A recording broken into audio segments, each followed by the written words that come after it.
This is the story of how a planet 12,142 kilometers wide fits into a cosmos 93 billion light-years across.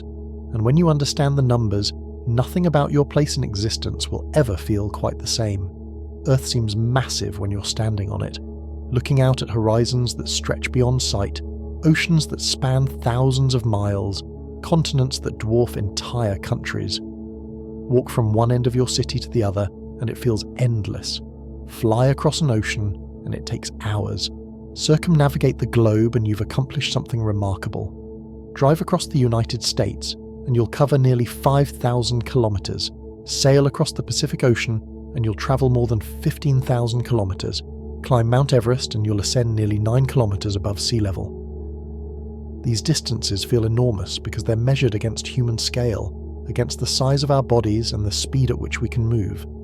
A human being stands roughly 1.7 meters tall on average, weighs perhaps 70 kilograms, occupies a volume of about 0.07 cubic meters.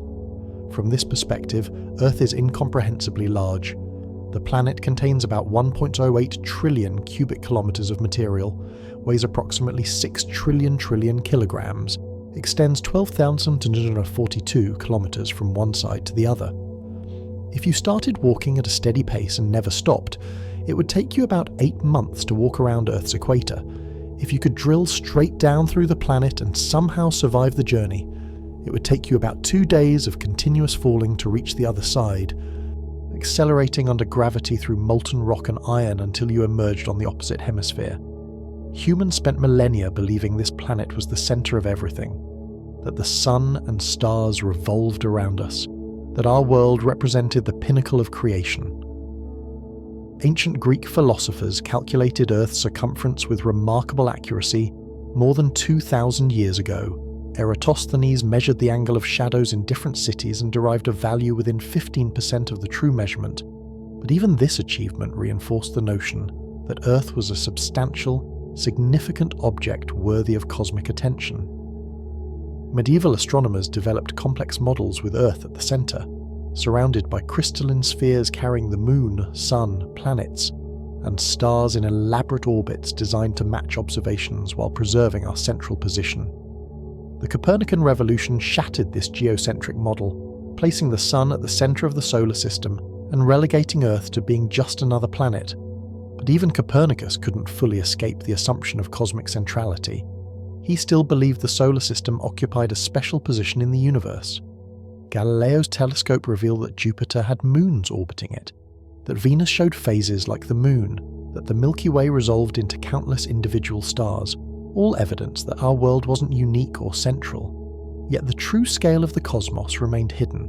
Most astronomers still believed the Milky Way encompassed the entire universe, that the fuzzy nebulae visible through telescopes were clouds of gas within our galaxy, rather than separate galaxies millions of light-years away. We had every reason to think we mattered on a cosmic scale, that Earth was significant, substantial, central to the universe's design. Our planet supported life, developed consciousness, produced intelligence, created civilization. These achievements seemed meaningful, important, worthy of cosmic notice. How could a universe that produced Shakespeare, Mozart, Einstein, Marie Curie, and countless other brilliant minds be indifferent to our existence? How could the cosmos that gave rise to art, music, mathematics, science, philosophy, fail to assign special significance to the world where these things emerged? Then we started measuring things. The measurements revealed a truth that makes every human achievement, every mountain, every ocean, every continent, every war, every empire, every civilization look like dust on a windowsill. When you actually calculate Earth's size compared to the solar system, the galaxy, the observable universe, the numbers stop making intuitive sense. They become abstract, incomprehensible, almost meaningless in their enormity. A planet that feels infinite when you're walking across it becomes a grain of sand on a beach, then an atom in that grain of sand, then something smaller still, shrinking with each layer of scale until it nearly disappears from view entirely. The 20th century brought a cascade of discoveries that progressively shrunk our cosmic significance. In 1920, the great debate between astronomers Harlow Shapley and Heber Curtis addressed whether spiral nebulae were part of the Milky Way or separate galaxies beyond it. Shapley argued the Milky Way was much larger than previously thought and contained all the nebulae. Curtis argued the nebulae were separate island universes at vast distances. The debate remained unresolved until 1924, when Edwin Hubble identified Cepheid variable stars in the Andromeda Nebula and calculated its distance at roughly 900,000 light-years, far beyond even the largest estimates of the Milky Way's size. The universe suddenly contained multiple galaxies, not just one, and the distances between them were incomprehensibly vast. Hubble's subsequent work in the late 1920s revealed something even more startling. By measuring the red shifts of distant galaxies and comparing them to their distances, he discovered that galaxies are receding from us with velocities proportional to their distance.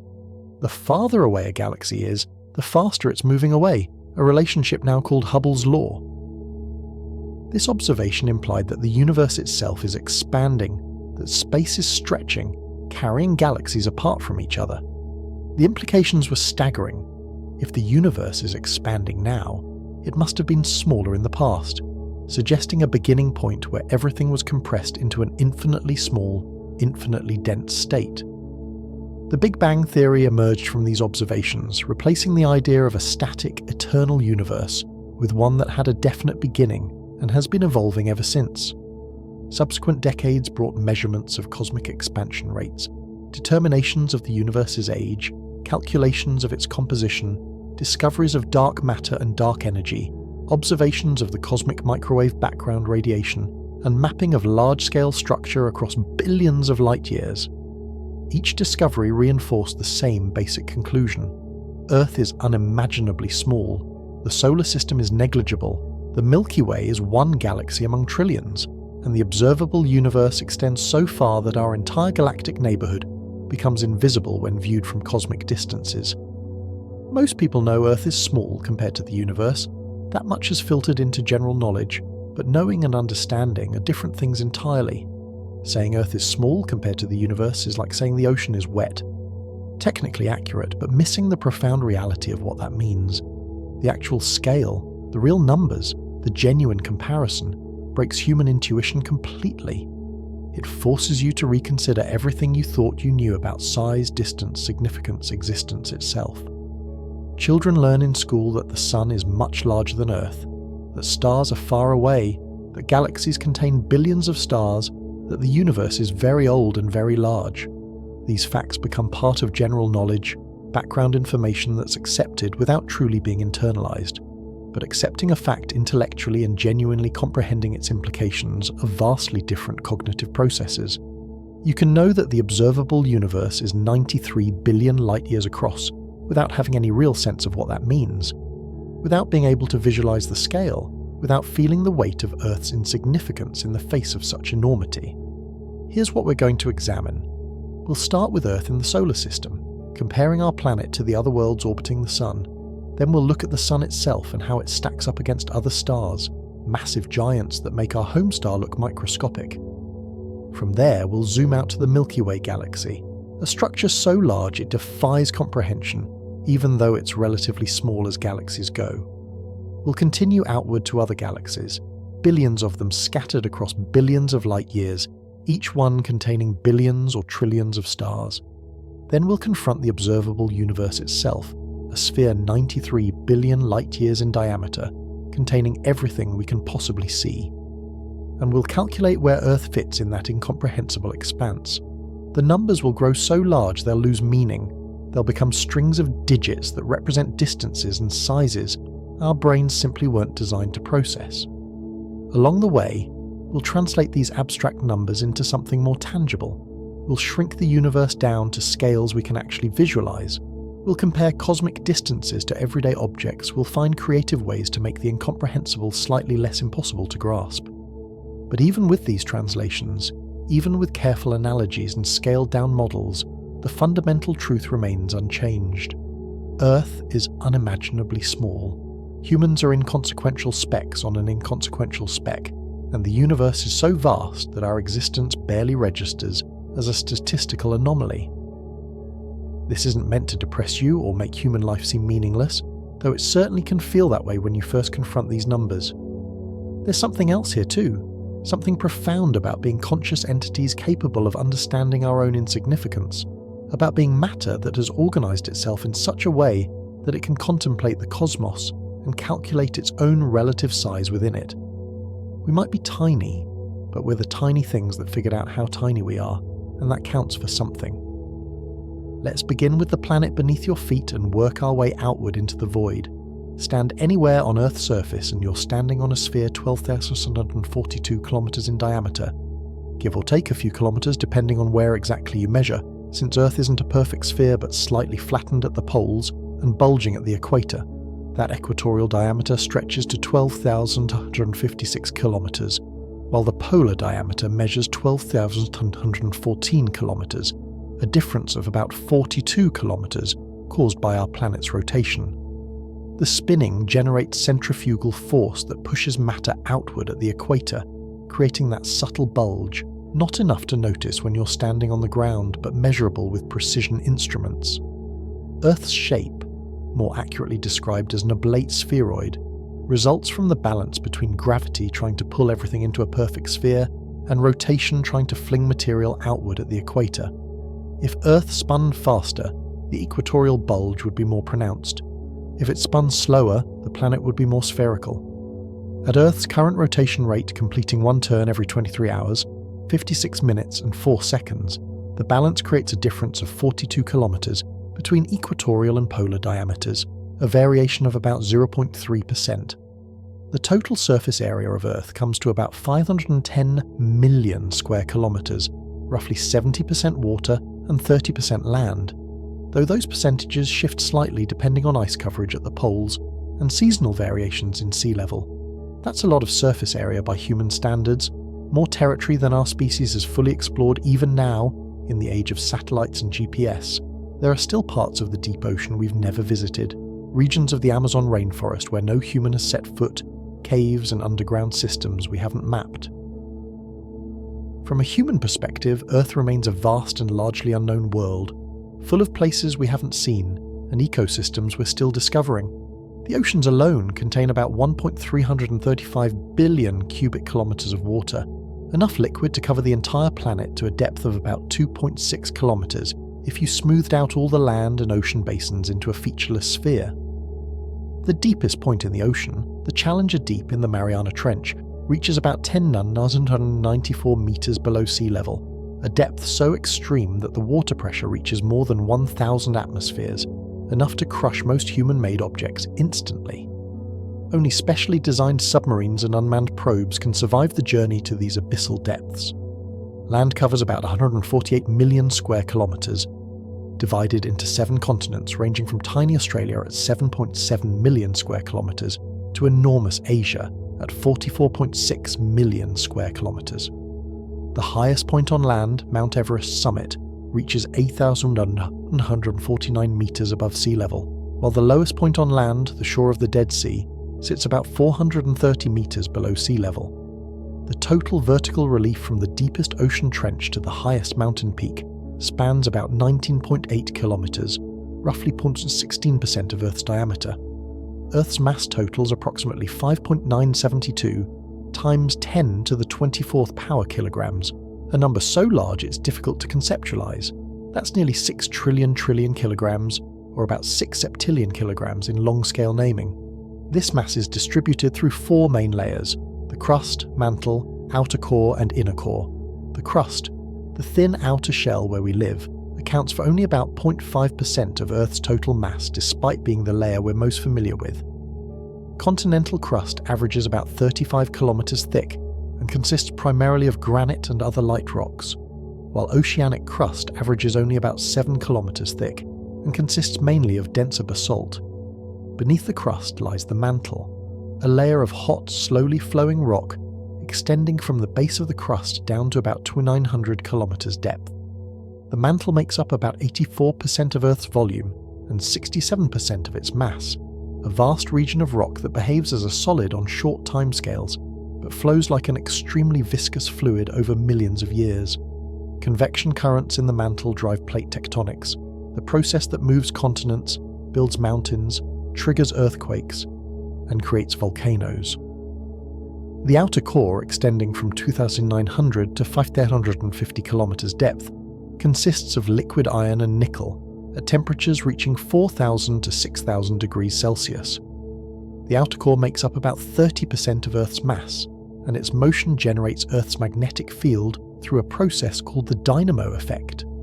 Convection currents in the electrically conductive liquid iron create electric currents, which generate magnetic fields, which in turn affect the motion of the iron, creating a self-sustaining magnetic field that extends far into space and protects Earth from harmful solar radiation.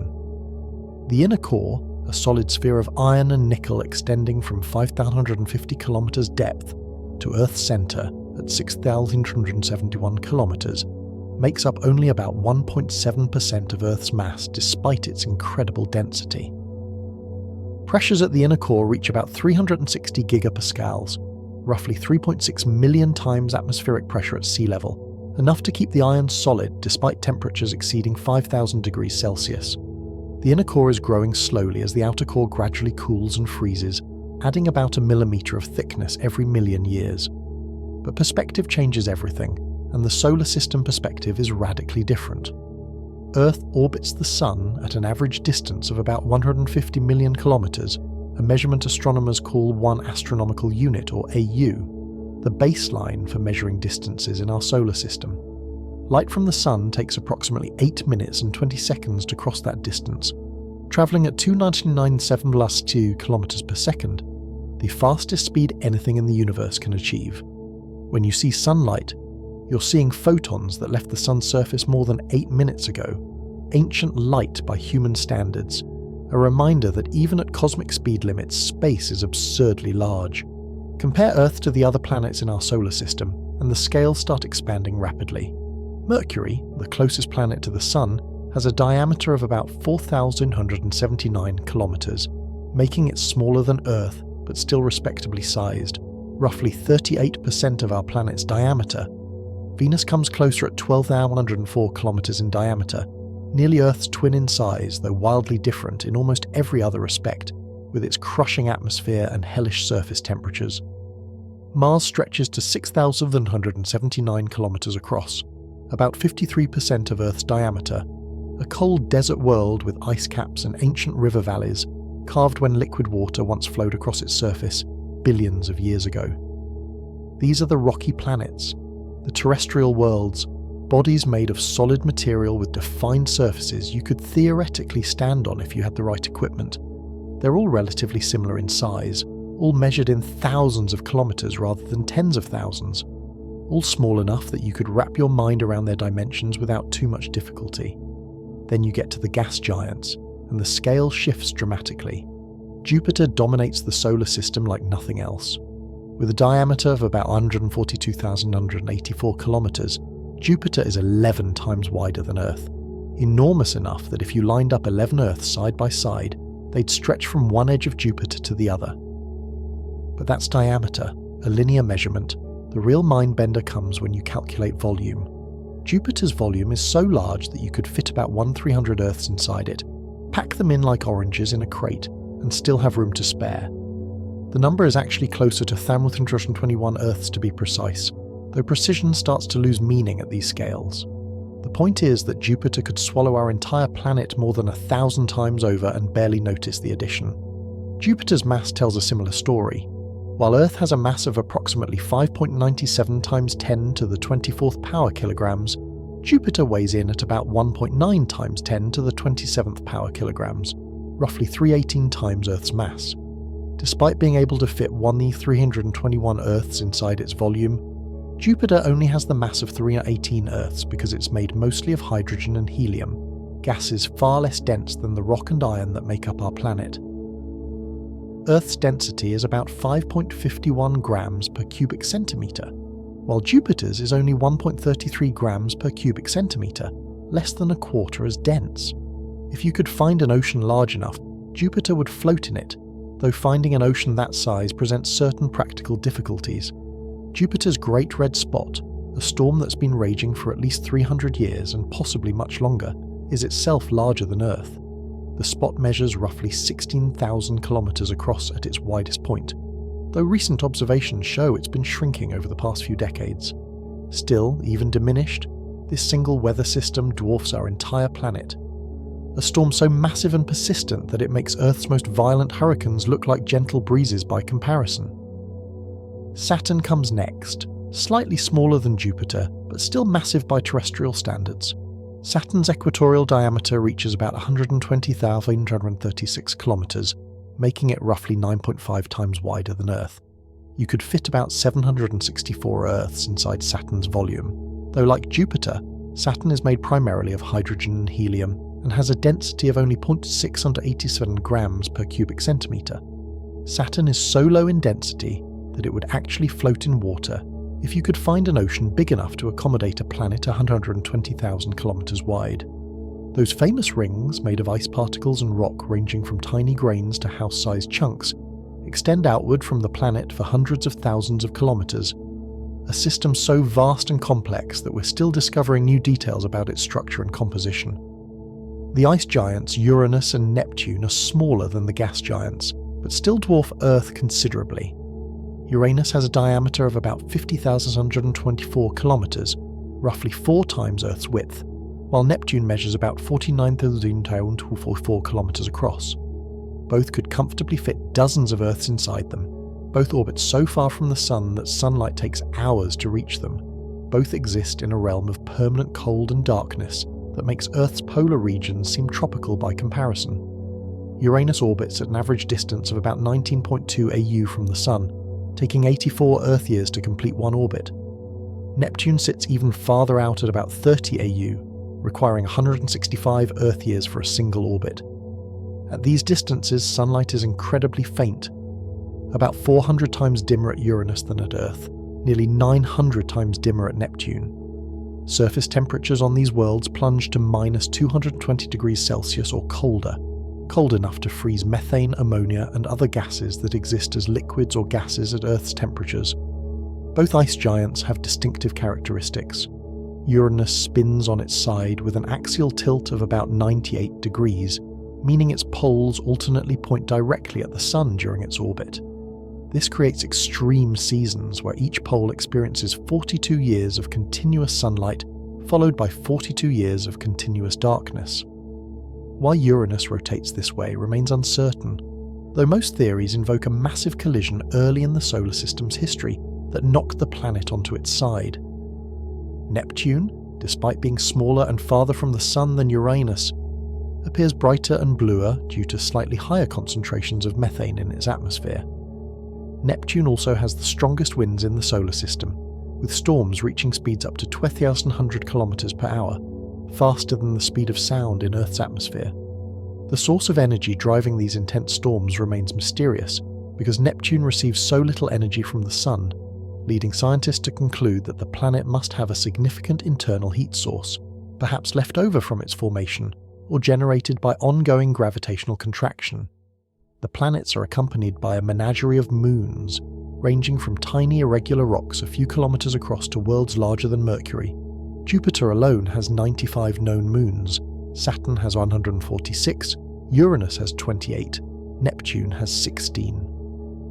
Many of these are tiny captured asteroids or fragments from ancient collisions, but several are substantial worlds in their own right with complex geology and potential for harbouring life. Ganymede, Jupiter's largest moon, has a diameter of 5,268 kilometers, making it larger than Mercury and about 41% of Earth's diameter. Titan, Saturn's largest moon, measures 5,250 kilometers across and possesses a thick atmosphere rich in nitrogen, the only moon in the solar system with a substantial atmosphere. These moons would qualify as planets if they orbited the Sun directly rather than orbiting other planets. Europa, another Jovian moon, has become one of the most intriguing targets in the search for extraterrestrial life.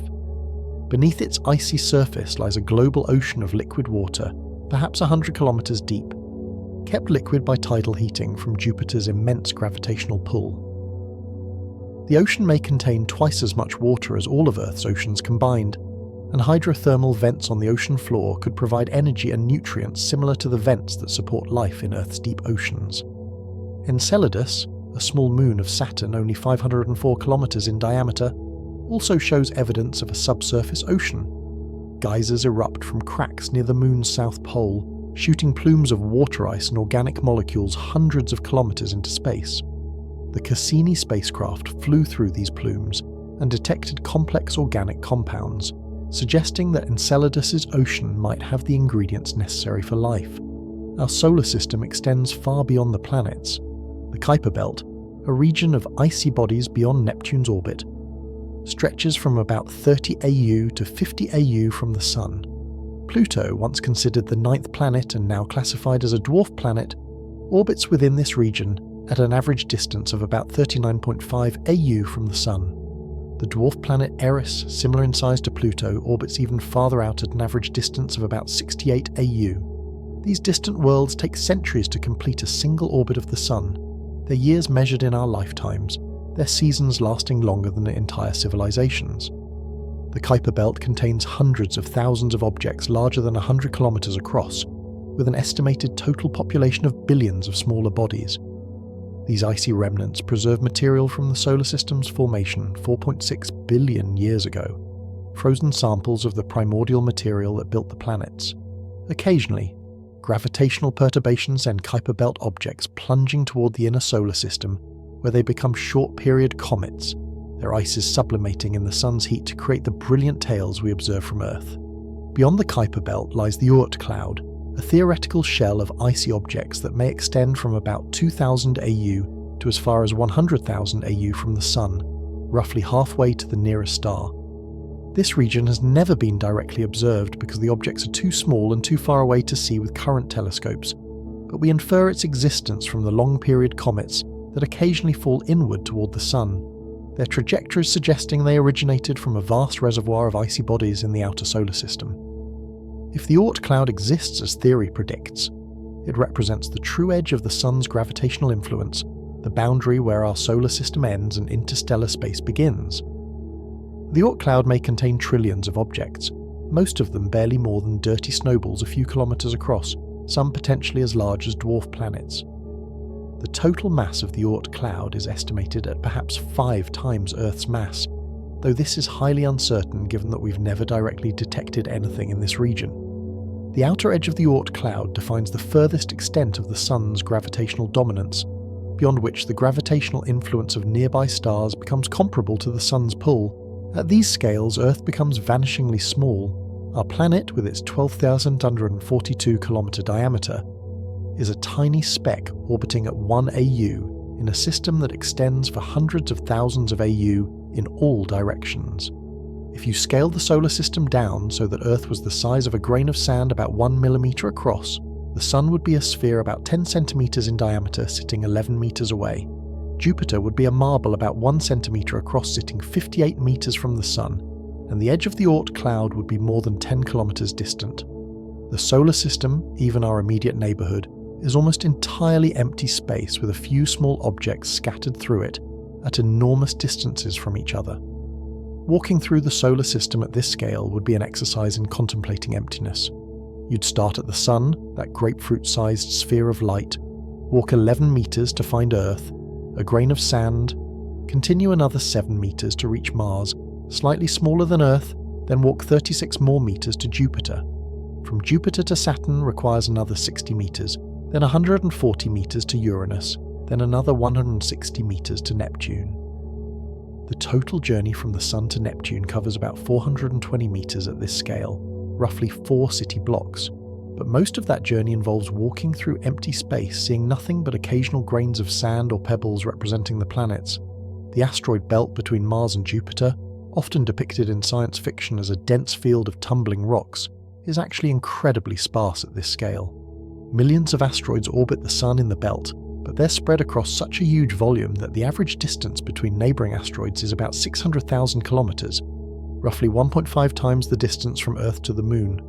At our scaled-down model, you'd walk through the asteroid belt region, seeing perhaps 1 or 2 tiny specks of dust representing asteroids, most of them too small to even register as visible particles.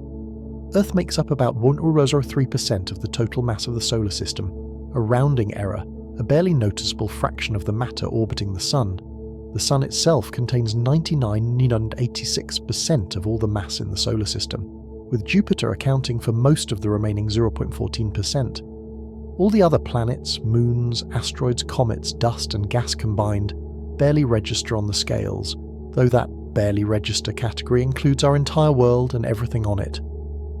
Consider what this means for our self-perception. Every mountain range on Earth, every ocean, every continent, every feature we consider large and permanent exist on a planet that contains 0.03% of the solar system's mass.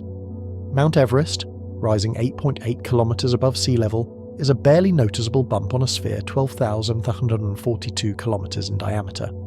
The Pacific Ocean, covering about 165 million square kilometers and containing roughly 60 million cubic kilometers of water, represents a thin film of liquid on Earth's surface, a layer so shallow that if you scaled Earth down to the size of a basketball, the ocean would be thinner than a coat of varnish. The Mariana Trench, the deepest point in Earth's oceans at about 11 kilometers below sea level, extends only 0.086% of the way to Earth's center. If Earth were an apple, the Mariana Trench would be shallower than the apple's skin. The deepest hole humans have ever drilled, the Kola Superdeep borehole in Russia, reaches about 12 kilometers down, barely scratching the surface in planetary terms. Earth's crust, the solid shell we live on, ranges from about 5 to 70 kilometers thick, and beneath it lies the mantle extending to about 2,900 kilometers depth, then the outer core from 2,900 to 5,550 kilometers depth, and finally the solid inner core reaching to Earth's center at 6,371 kilometers depth. Humans have never penetrated deeper than the crust. We've never directly sampled the mantle, seen the outer core, touched the inner core. Everything we know about Earth's interior comes from indirect measurements, seismic waves passing through rock, gravitational measurements, studies of meteorites thought to represent the composition of planetary interiors. We live on the surface of a planet we've barely explored, orbiting a star in a solar system we've only begun to investigate, and the solar system itself is just the beginning of scales that quickly grow beyond human comprehension. The Sun seems impressive by solar system standards, this massive ball of plasma containing 99.86% of all the mass in our neighbourhood, but in the galactic context, our star is decidedly average, almost aggressively mediocre. With a diameter of about 1.39 million kilometres, the Sun is about 109 times wider than Earth, which means you could line up 109 Earths across the Sun's diameter, or fit about 1.3 million Earths inside its volume. The Sun's mass is roughly 333,000 times Earth's mass, a number so large that it accounts for nearly everything in the solar system, despite being just a medium-sized star in the broader galactic population. The Sun is classified as a G-type main sequence star, also called a yellow dwarf, though the name is somewhat misleading since the Sun actually appears white when viewed from space and only looks yellow from Earth's surface because our atmosphere scatters blue light. Main sequence stars are stars in their stable, hydrogen-burning phase, the period of stellar life where a star spends most of its existence fusing hydrogen into helium in its core. The Sun is about 4.6 billion years old and has another 5 billion years or so before it exhausts its hydrogen fuel and begins to die, a process that will eventually see it expand into a red giant and then collapse into a white dwarf. By stellar standards, the Sun is neither particularly large nor particularly small, neither especially bright nor especially dim. It sits comfortably in the middle of the pack, a typical star of average mass, average temperature, average luminosity. Roughly 95% of all stars in the galaxy are smaller and less massive than the Sun, which might make it seem impressive until you realise that the remaining 5% include stars so enormous that the Sun becomes a barely visible dot by comparison. Consider Betelgeuse, a red supergiant star in the constellation Orion. Betelgeuse has a radius roughly 700 times larger than the Sun's radius, which means if you placed Betelgeuse at the centre of our solar system, its surface would extend past the orbit of Mars and possibly reach Jupiter's orbit depending on the exact measurement, which varies because Betelgeuse pulses and changes size over time. This single star is so large that it could contain millions of suns, so bright that it shines with a luminosity of about 100,000 suns, even though its surface temperature is actually cooler than our Sun's surface. Betelgeuse is dying, burning through its final nuclear fuels before it explodes as a supernova sometime in the next 100,000 years or so. An event that will briefly outshine the entire Milky Way galaxy when it happens. But Betelgeuse isn't even close to the largest star we know. That distinction goes to stars like UY Scuti, a red supergiant located about 9,500 light-years from Earth in the constellation Scutum. Measurements of UY Scuti's size vary depending on the technique used and the assumptions made about its distance, but the most commonly cited figures suggest a radius somewhere between 900 and 1,700 times larger than the Sun's radius. Taking the higher estimate, UY Scuti could have a radius of about 1.2 billion kilometers, a diameter of about 2.4 billion kilometers. If you placed UY Scuti at the center of our solar system, its surface would extend well past the orbit of Jupiter, possibly reaching as far as Saturn's orbit or even beyond. The volume calculations for UY Scuti become almost meaningless because the numbers are so large. If UY Scuti is indeed 700 times the Sun's radius, then its volume would be about 5 billion times the Sun's volume, which means you could fit about 5 billion suns inside UY Scuti, or roughly 6.5 quintillion Earths, a number with 18 zeros that represents more planets than the human brain can conceptualize. UY Scuti is so large that light would take about 6.5 hours to travel around its circumference at the speed of light, compared to the 14.5 seconds it takes light to circle the Sun.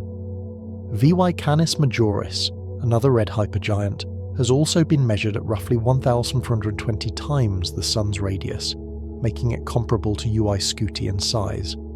These stars represent the upper limit of how large a star can physically get before its own gravity and radiation pressure tear it apart.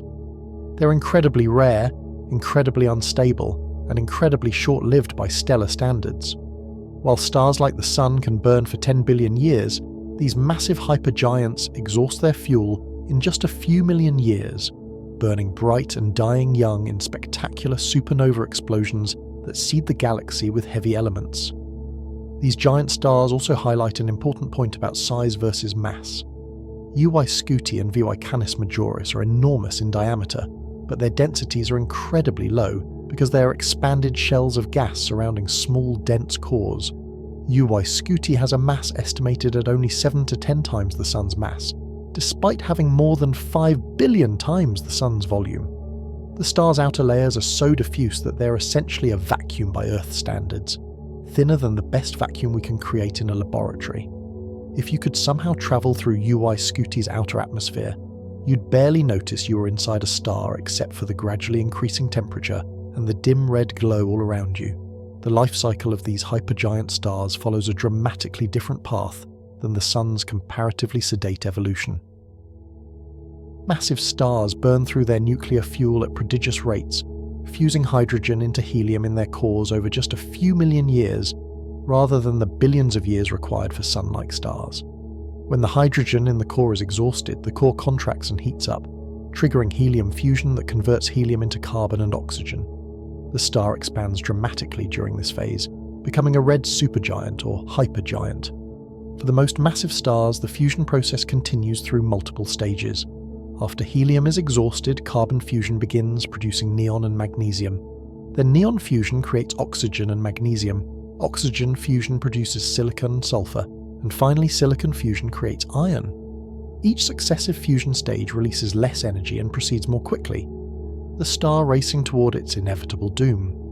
While hydrogen fusion might last millions of years, silicon fusion exhausts itself in just days or even hours.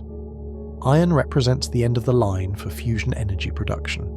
Fusing iron into heavier elements requires energy input rather than releasing energy, so when the core becomes primarily iron, fusion stops.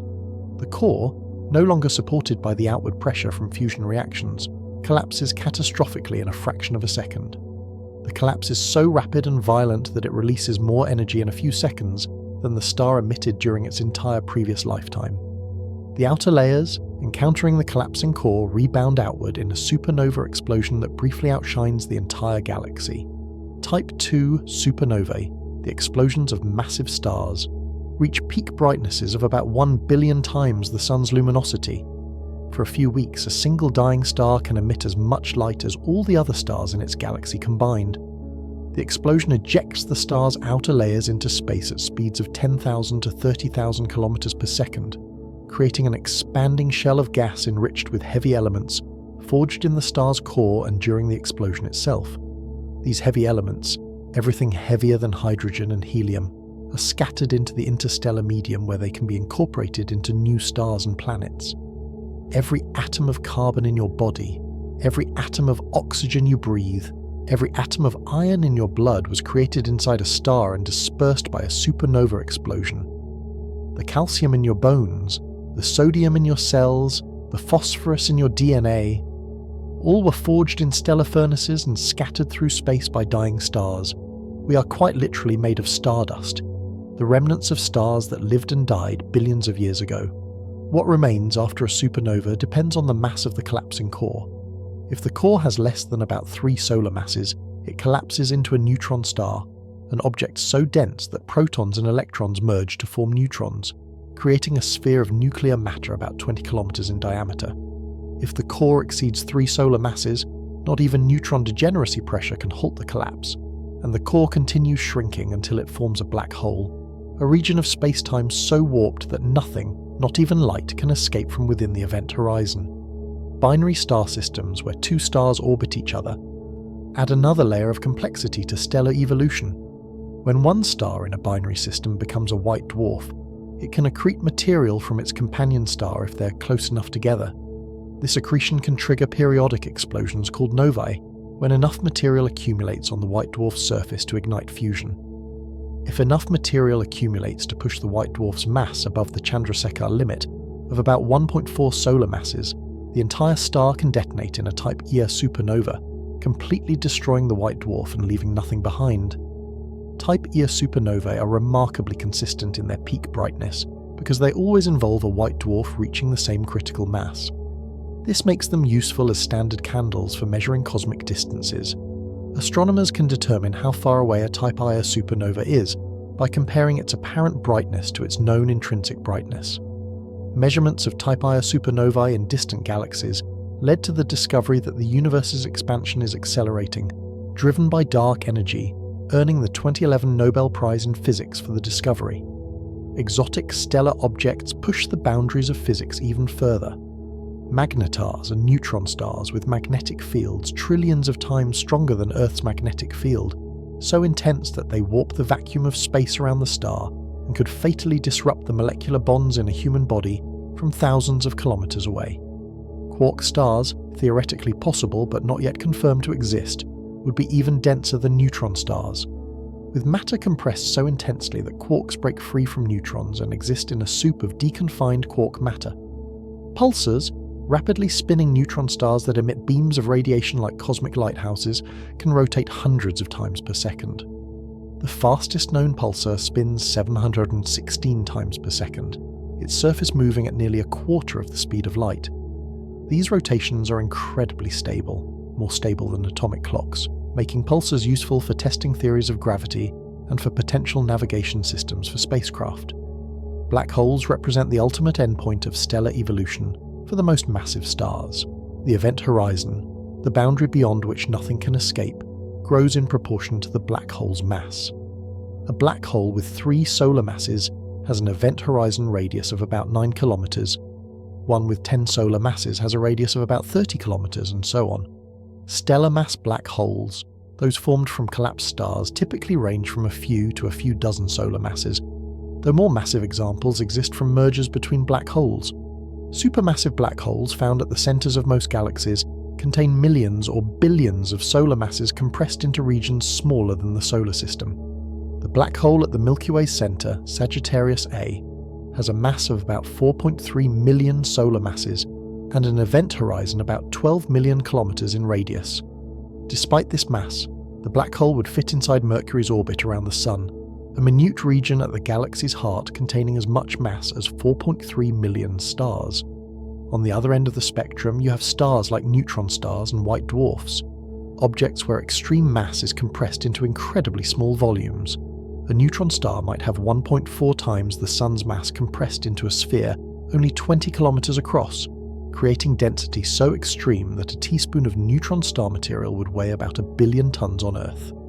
White dwarfs, the remnants left behind when Sun-like stars die, pack about 0.6 times the Sun's mass into a sphere roughly the size of Earth. These objects represent the opposite extreme of stellar evolution, where gravity has crushed matter into states that barely qualify as matter anymore. Neutron stars are bizarre objects that challenge our understanding of physics. The matter in a neutron star is compressed so tightly that atomic structure breaks down completely. Electrons are forced into atomic nuclei where they combine with protons to form neutrons, creating a substance that's essentially one giant atomic nucleus 20 kilometers wide.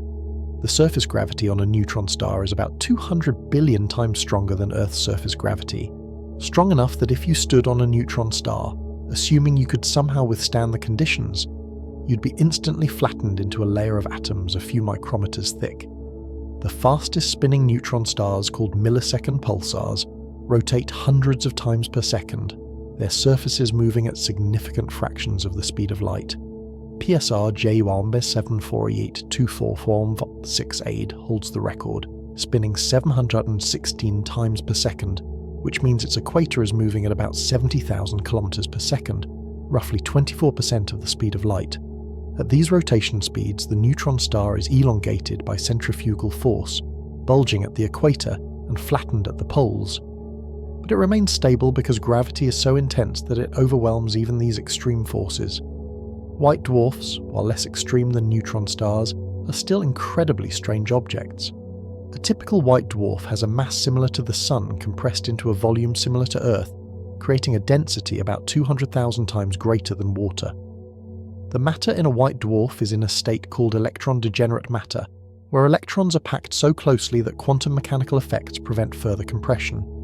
This creates a substance where a tablespoon would weigh about 5 tons on Earth. White dwarfs cool slowly over billions of years, gradually radiating away their remaining heat until they become black dwarfs, dark cinders that emit no light.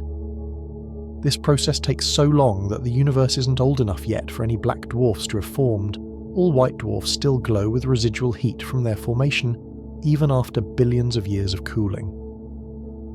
The oldest white dwarfs we've found are about 12 billion years old, still glowing dimly with surface temperatures of a few thousand degrees. The Sun, sitting between these extremes, is neither giant nor dwarf, neither massive nor tiny, just an average star doing average star things in an average orbit around an average galaxy. From our perspective on Earth, the Sun dominates the sky, provides all our warmth and light, makes life possible on our planet. From the galaxy's perspective, the Sun is one of roughly 200 to 400 billion stars in the Milky Way, unremarkable in every measurable way except for the fact that it happens to host a planet with intelligent life on it, though even that might not be particularly special given the number of potentially habitable planets that probably exist elsewhere in the galaxy. Stars like the Sun have lifetimes of about 10 billion years on the main sequence, the stable hydrogen burning phase. The Sun has been burning for about 4.6 billion years, meaning it's roughly halfway through its main sequence lifetime. When it exhausts the hydrogen in its core in another 5 billion years or so, it will expand into a red giant, swelling to about 250 times its current radius, large enough to engulf Mercury and Venus and possibly Earth, depending on the exact details of its expansion. This red giant phase will last about 1 billion years, during which the Sun will burn helium in its core and hydrogen in a shell around the core. Eventually it will exhaust its helium fuel and eject its outer layers in a series of pulses, creating a planetary nebula, a beautiful expanding shell of gas illuminated by ultraviolet radiation from the hot core. The core itself will collapse into a white dwarf about the size of Earth, but containing about 60% of the Sun's current mass, gradually cooling over trillions of years. This is the fate awaiting roughly 95% of all stars, including the Sun. They'll burn their hydrogen fuel, expand into red giants, shed their outer layers, and collapse into white dwarfs. The remaining 5%, massive stars with more than about 8 solar masses, will die much more spectacularly in supernova explosions, briefly outshining entire galaxies before leaving behind neutron stars or black holes. Zoom out from the Sun, and its insignificance in the stellar population becomes even more apparent. The Milky Way galaxy stretches approximately 100,000 light-years from edge to edge, a disc-shaped structure with spiral arms curling outward from a central bulge. To understand what this means, you need to understand what a light year is.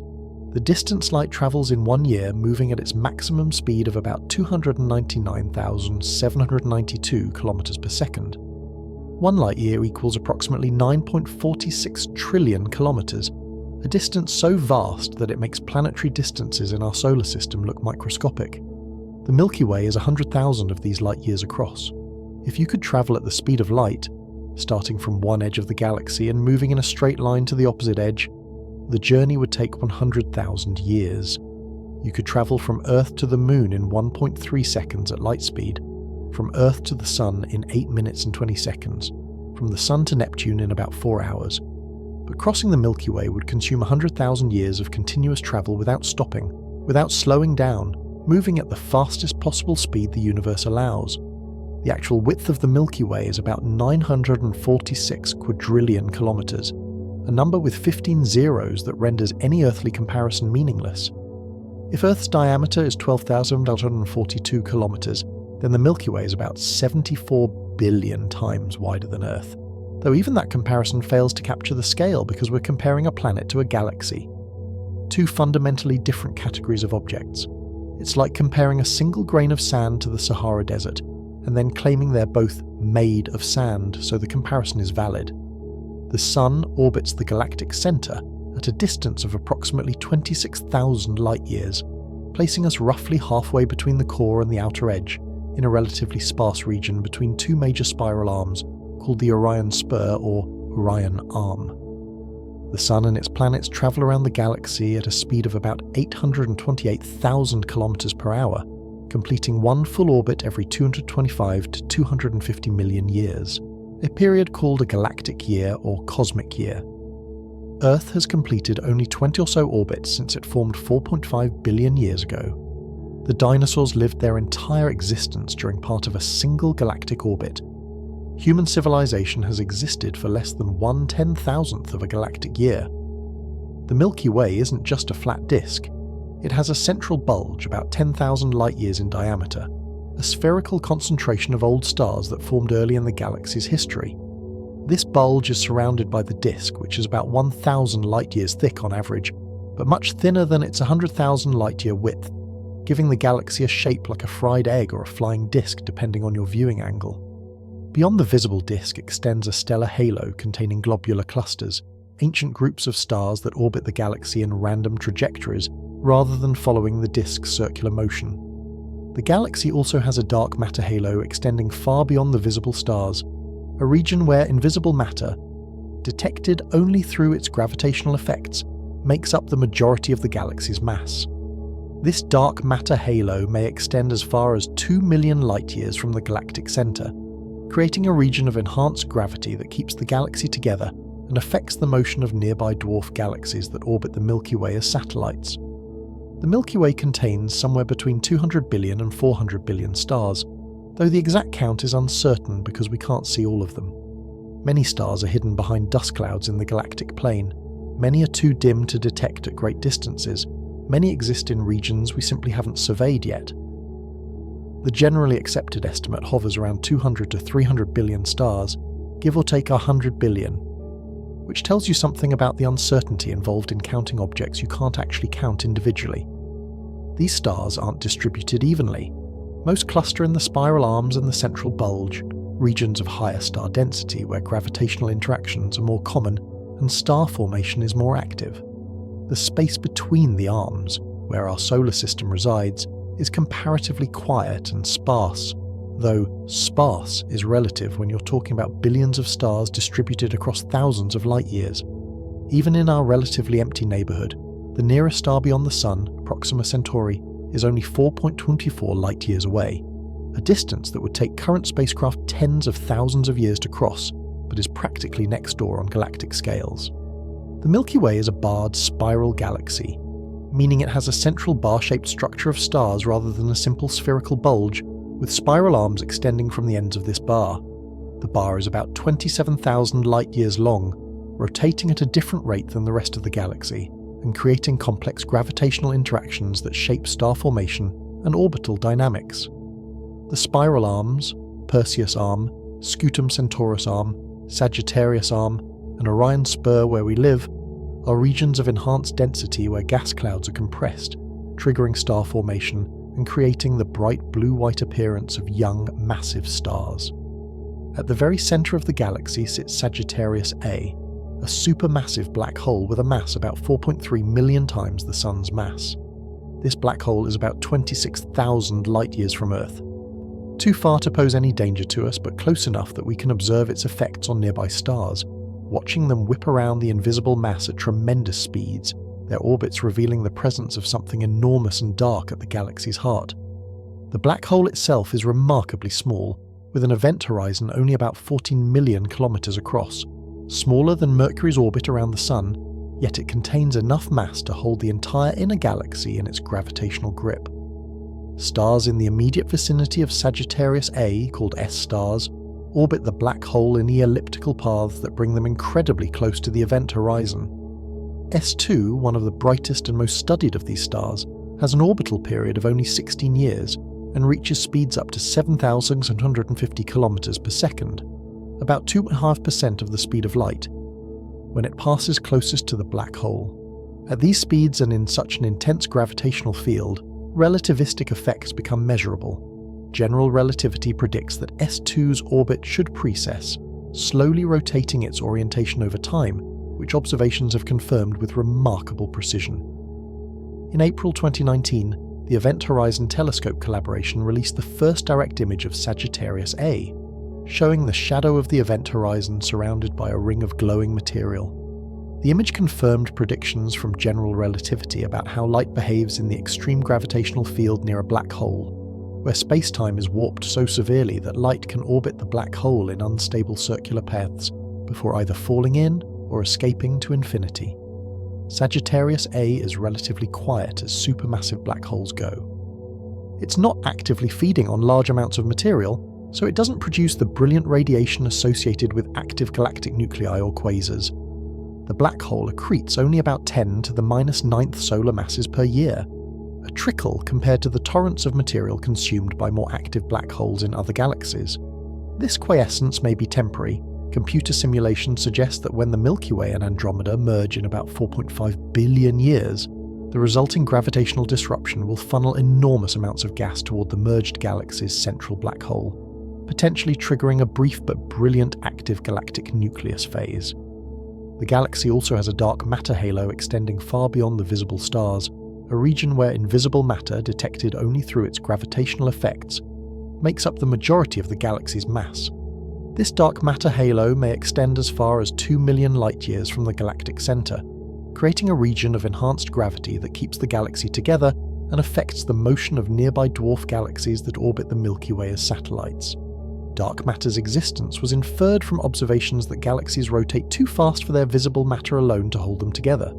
In the 1970s, astronomer Vera Rubin measured the rotation curves of spiral galaxies, plotting how fast stars orbit the galactic center as a function of their distance from the center.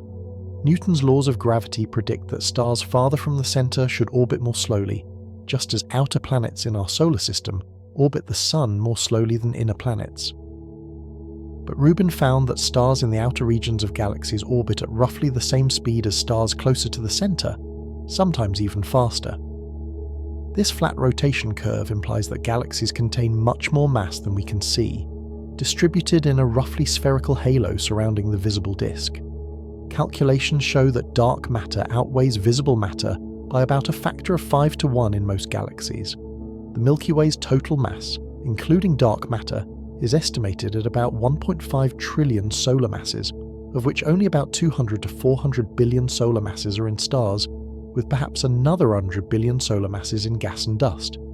The remaining trillion solar masses consist of dark matter of unknown composition. Several candidates exist for what dark matter might be. WIMPs, weakly interacting massive particles, are hypothetical particles that interact only through gravity and the weak nuclear force, making them nearly invisible to normal matter.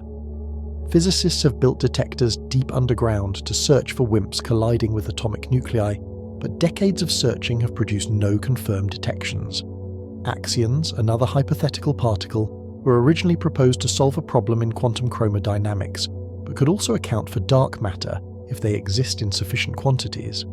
Machos, massive compact halo objects like brown dwarfs, or primordial black holes could potentially contribute to dark matter, though microlensing surveys suggest they can't account for all of it.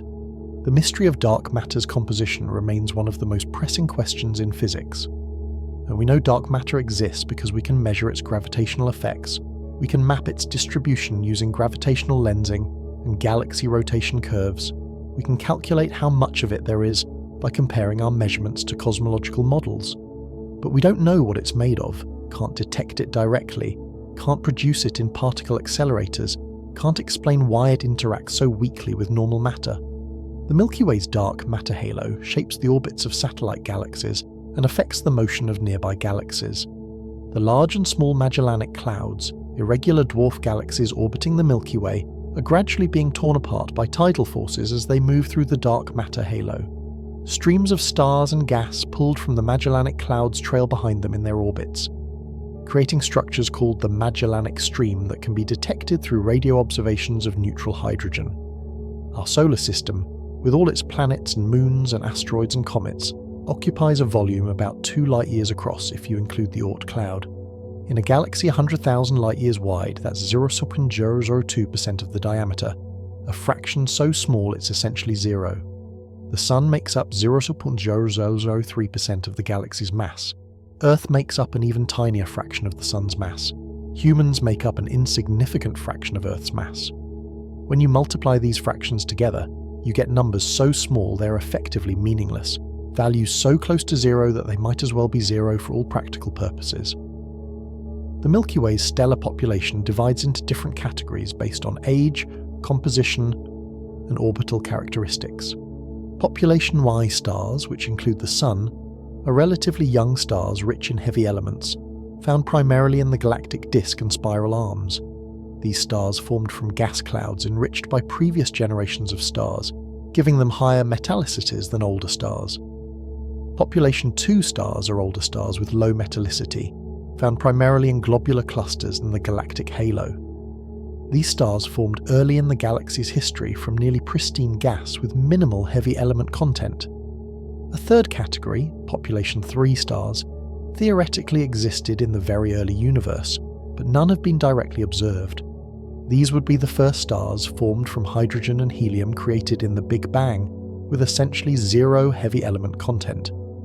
Population 3 stars would have been massive, short-lived, and responsible for creating the first heavy elements through nucleosynthesis and supernova explosions.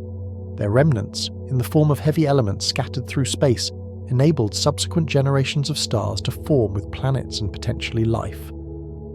The distribution of stellar populations tells the story of the galaxy's formation and evolution. The spherical halo of population 2 stars suggests the Milky Way formed initially as a roughly spherical cloud of gas that collapsed under its own gravity. As the collapse proceeded, conservation of angular momentum caused the gas to flatten into a rotating disk, where population 1 stars continue to form today.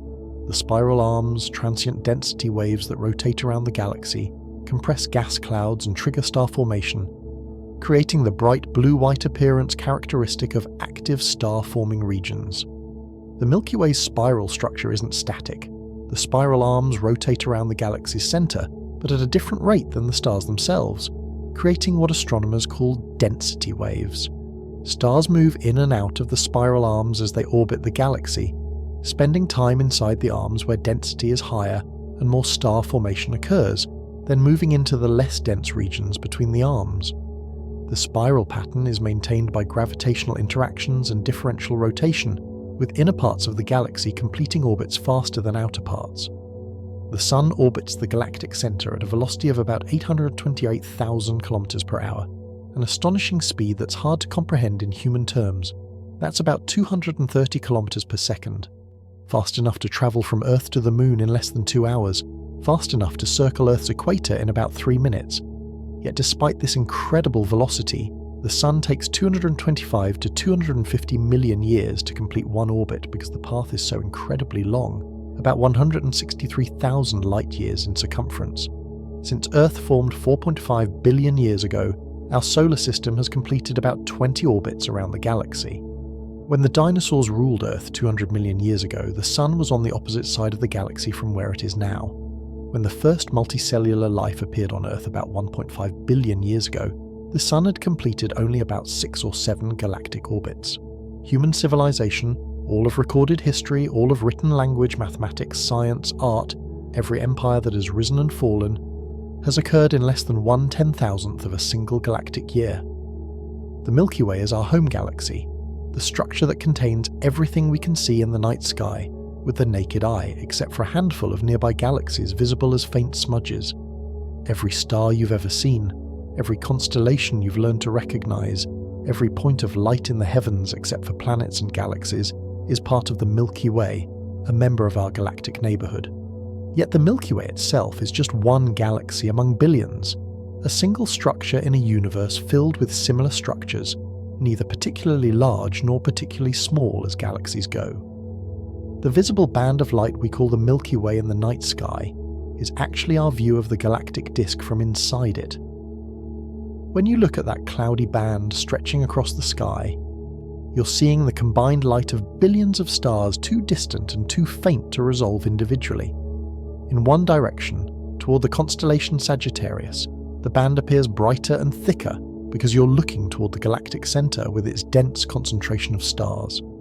In the opposite direction, toward Auriga and Perseus, the band appears dimmer because you're looking toward the outer edge of the galaxy where stars are more sparse. The dark patches visible in the Milky Way band aren't empty regions, but rather clouds of dust and gas that block the light from stars behind them. The Coalsack Nebula, a prominent dark cloud visible in the southern hemisphere, appears as a hole in the Milky Way but actually contains enough material to form thousands of stars. It's simply so dense and dark that it blocks visible light completely. These dust clouds, mostly found in the galactic plane, obscure much of the galaxy's structure when viewed in visible light, which is why astronomers use infrared and radio telescopes to map the galaxy's full extent. From Earth, we can never see the Milky Way's full spiral structure directly because we're embedded within it.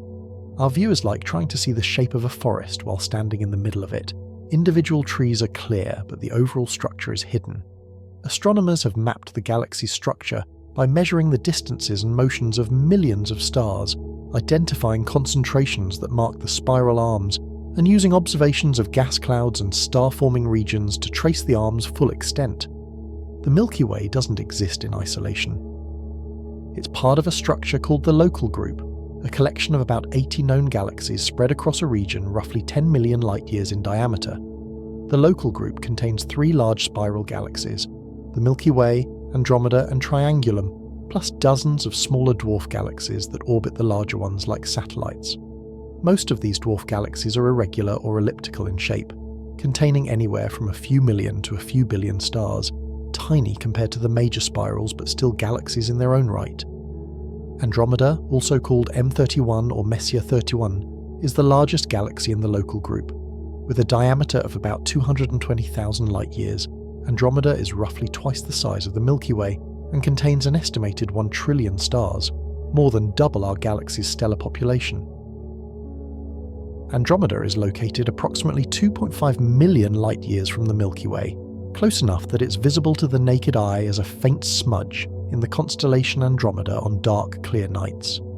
The light you see when you look at Andromeda left that galaxy 2.5 million years ago, when early human ancestors were just beginning to evolve in Africa.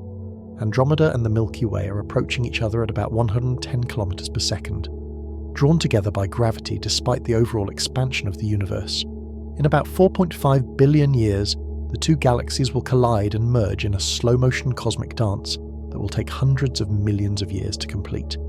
Individual stars are so far apart that direct collisions will be rare, but the gravitational interactions will completely reshape both galaxies, likely resulting in a single giant elliptical galaxy that some astronomers have nicknamed Milkomeda. The night sky during the collision will be spectacular, with Andromeda growing larger and brighter over millions of years, eventually filling half the sky before the merger scrambles the familiar constellations and creates entirely new structures. The Triangulum galaxy, M33, is the third largest member of the Local Group, with a diameter of about 60,000 light-years and a mass of roughly 50 billion stars. Located about 3 million light-years from the Milky Way, Triangulum is a face-on spiral galaxy that gives us a clear view of its structure and star formation regions. It may be a satellite of Andromeda, gravitationally bound to the larger galaxy and orbiting it at a great distance, though the dynamics are uncertain and complex. The rest of the local group consists of dwarf galaxies, most of them orbiting either the Milky Way or Andromeda. The Large Magellanic Cloud and Small Magellanic Cloud are irregular dwarf galaxies orbiting the Milky Way at distances of about 160,000 light-years and 200,000 light-years respectively, visible as cloudy patches in the southern hemisphere's night sky. These clouds are being gradually torn apart by tidal forces from the Milky Way's gravity, with streams of stars and gas being pulled away and absorbed into our galaxy's halo. The local group is itself part of a larger structure called the Virgo supercluster, also known as the local supercluster, a collection of galaxy groups and clusters spread across a region about 110 million light-years in diameter. The Virgo supercluster contains at least 100 galaxy groups and clusters, with a total mass of about 10 to the 15th power solar masses, meaning it contains the mass of roughly 1 quadrillion suns worth of matter, most of it in the form of dark matter that we can't see directly. At the heart of the Virgo supercluster lies the Virgo cluster, a dense concentration of about 300 galaxies located approximately 54 million light-years from the Milky Way. The Virgo cluster dominates the supercluster's gravity, pulling nearby galaxy groups toward it and affecting the motion of everything in the region. Our local group is falling toward the Virgo cluster at about 400 kilometers per second, though we'll never actually reach it, because the expansion of the universe is carrying distant structures away faster than we can fall toward them. Recent observations have revealed that the Virgo supercluster is actually part of an even larger structure called Laniakea, Hawaiian for immeasurable heaven, a supercluster of superclusters containing about 100,000 galaxies spread across 520 million light-years. Laniakea was mapped by studying the motion of galaxies relative to the cosmic microwave background radiation, the faint afterglow of the Big Bang. Galaxies within Laniakea are all flowing toward a common gravitational attractor called the Great Attractor, a region of space containing several large galaxy clusters whose combined mass creates a gravitational basin that affects galaxy motion across hundreds of millions of light-years. The observable universe contains an estimated 2 trillion galaxies, each one a collection of billions or trillions of stars, each one separated from its neighbours by millions or tens of millions of light-years of mostly empty space. These galaxies come in various types: spirals like the Milky Way and Andromeda, ellipticals ranging from small dwarf ellipticals to giant ellipticals containing trillions of stars, irregulars with chaotic structures shaped by gravitational interactions or active star formation. Some galaxies are actively forming new stars, their spiral arms bright with young blue-white stars and glowing gas clouds. Others have exhausted their star-forming gas and contain only old, red stars slowly cooling and fading over billions of years.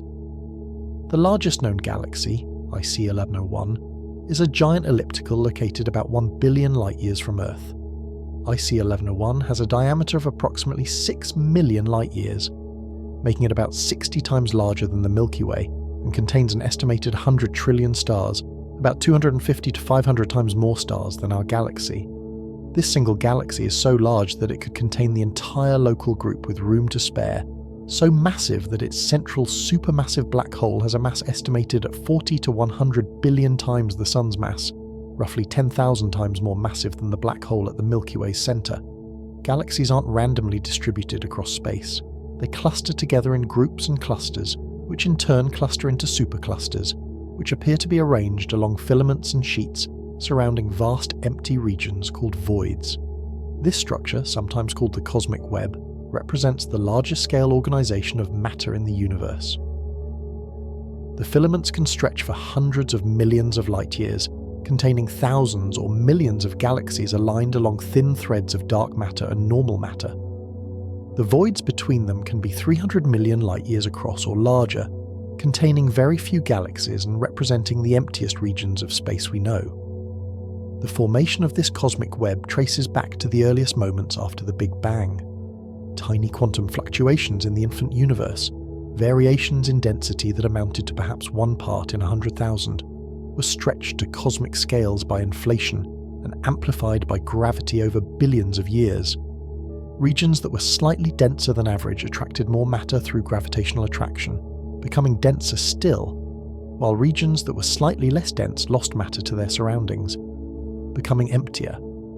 Over hundreds of millions of years, this process created the filamentary structure we see today. Galaxy clusters, the nodes where multiple filaments intersect, contain hundreds or thousands of galaxies bound together by gravity. The Virgo cluster, the nearest large cluster to us, contains about 300 galaxies concentrated in a region roughly 15 million light-years across. The Coma cluster, about 320 million light-years away, contains over 1,000 large galaxies and possibly 10,000 or more smaller ones. These clusters are dominated by elliptical galaxies, large systems that formed through repeated galaxy mergers in the cluster's dense environment. Between the clusters and along the filaments lie galaxy groups, smaller collections of galaxies like our local group. Groups typically contain fewer than 50 galaxies and occupy regions a few million light-years across. They're less massive than clusters and often dominated by spiral galaxies rather than ellipticals, indicating a quieter history with fewer violent mergers. Many groups will eventually merge with nearby clusters as the cosmic web continues to evolve and structure continues to grow on large scales. The voids, those vast empty regions between the filaments, aren't completely empty but contain far fewer galaxies than average. The Booter's Void, discovered in 1981, spans about 330 million light-years and contains only about 60 galaxies, where a typical region that size would contain about 2,000.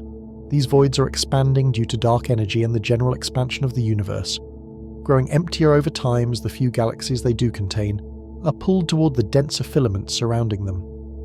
Galaxy morphology, the shapes and structures galaxies take, divides into several main types. Spiral galaxies like the Milky Way have rotating disks with spiral arms, central bulges, and active star formation in their arms.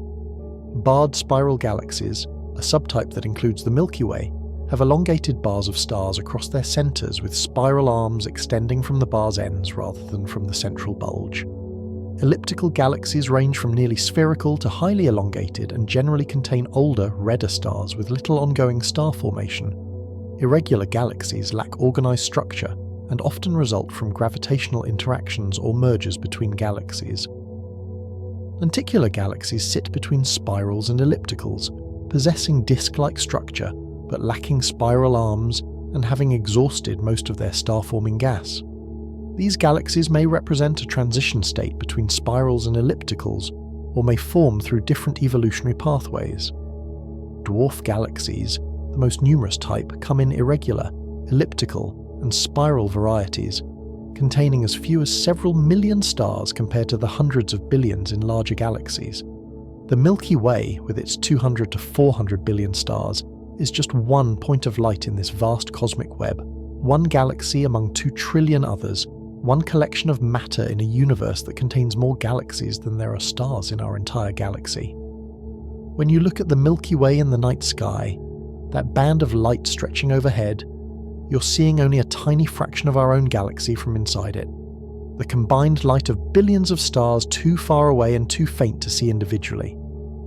The rest of the universe, those 2 trillion other galaxies, are invisible to the naked eye, too distant and too dim to register without telescopes. Most galaxies are too distant to see their individual stars. When we observe a galaxy millions or billions of light-years away, we see only the combined light of all its stars blended together into a smooth glow.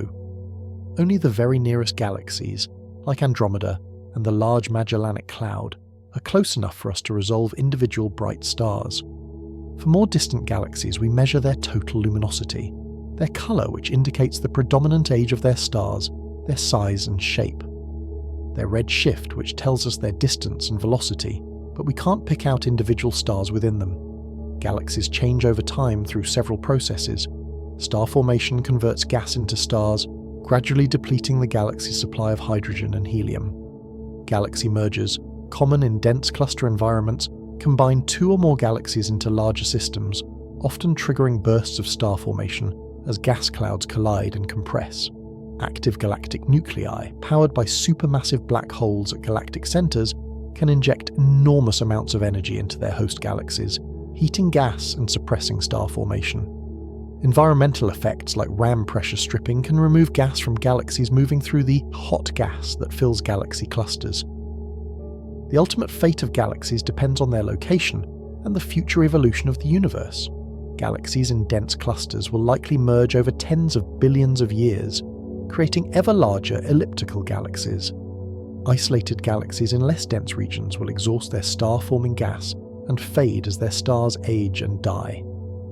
If dark energy continues to dominate the universe's expansion, galaxies will become increasingly isolated as cosmic expansion carries them apart, eventually leaving each galaxy alone in an expanding void, unable to see any other galaxies as they all recede beyond their cosmic horizons.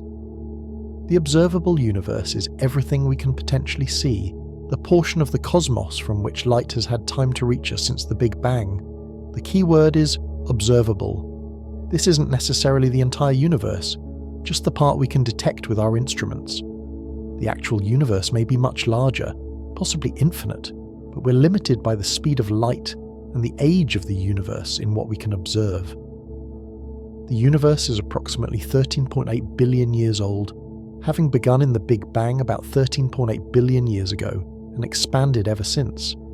You might think this means the observable universe is 13.8 billion light-years in radius, a sphere 27.6 billion light-years in diameter centered on Earth. But the expansion of space complicates the calculation. Space itself has been stretching during the time light has been traveling toward us, which means objects that emitted light 13.8 billion years ago are no longer 13.8 billion light-years away, they're much farther. When we calculate the expansion properly using our best cosmological models, we find that the radius of the observable universe is approximately 46.5 billion light-years, making the diameter about 93 billion light-years. This is the distance to the edge of what we can see, the cosmic horizon beyond which light hasn't had time to reach us yet, even after travelling for the entire age of the universe. Objects at this distance are so redshifted by the expansion of space that we see them as they were shortly after the Big Bang, young galaxies forming their first stars in a universe less than a billion years old.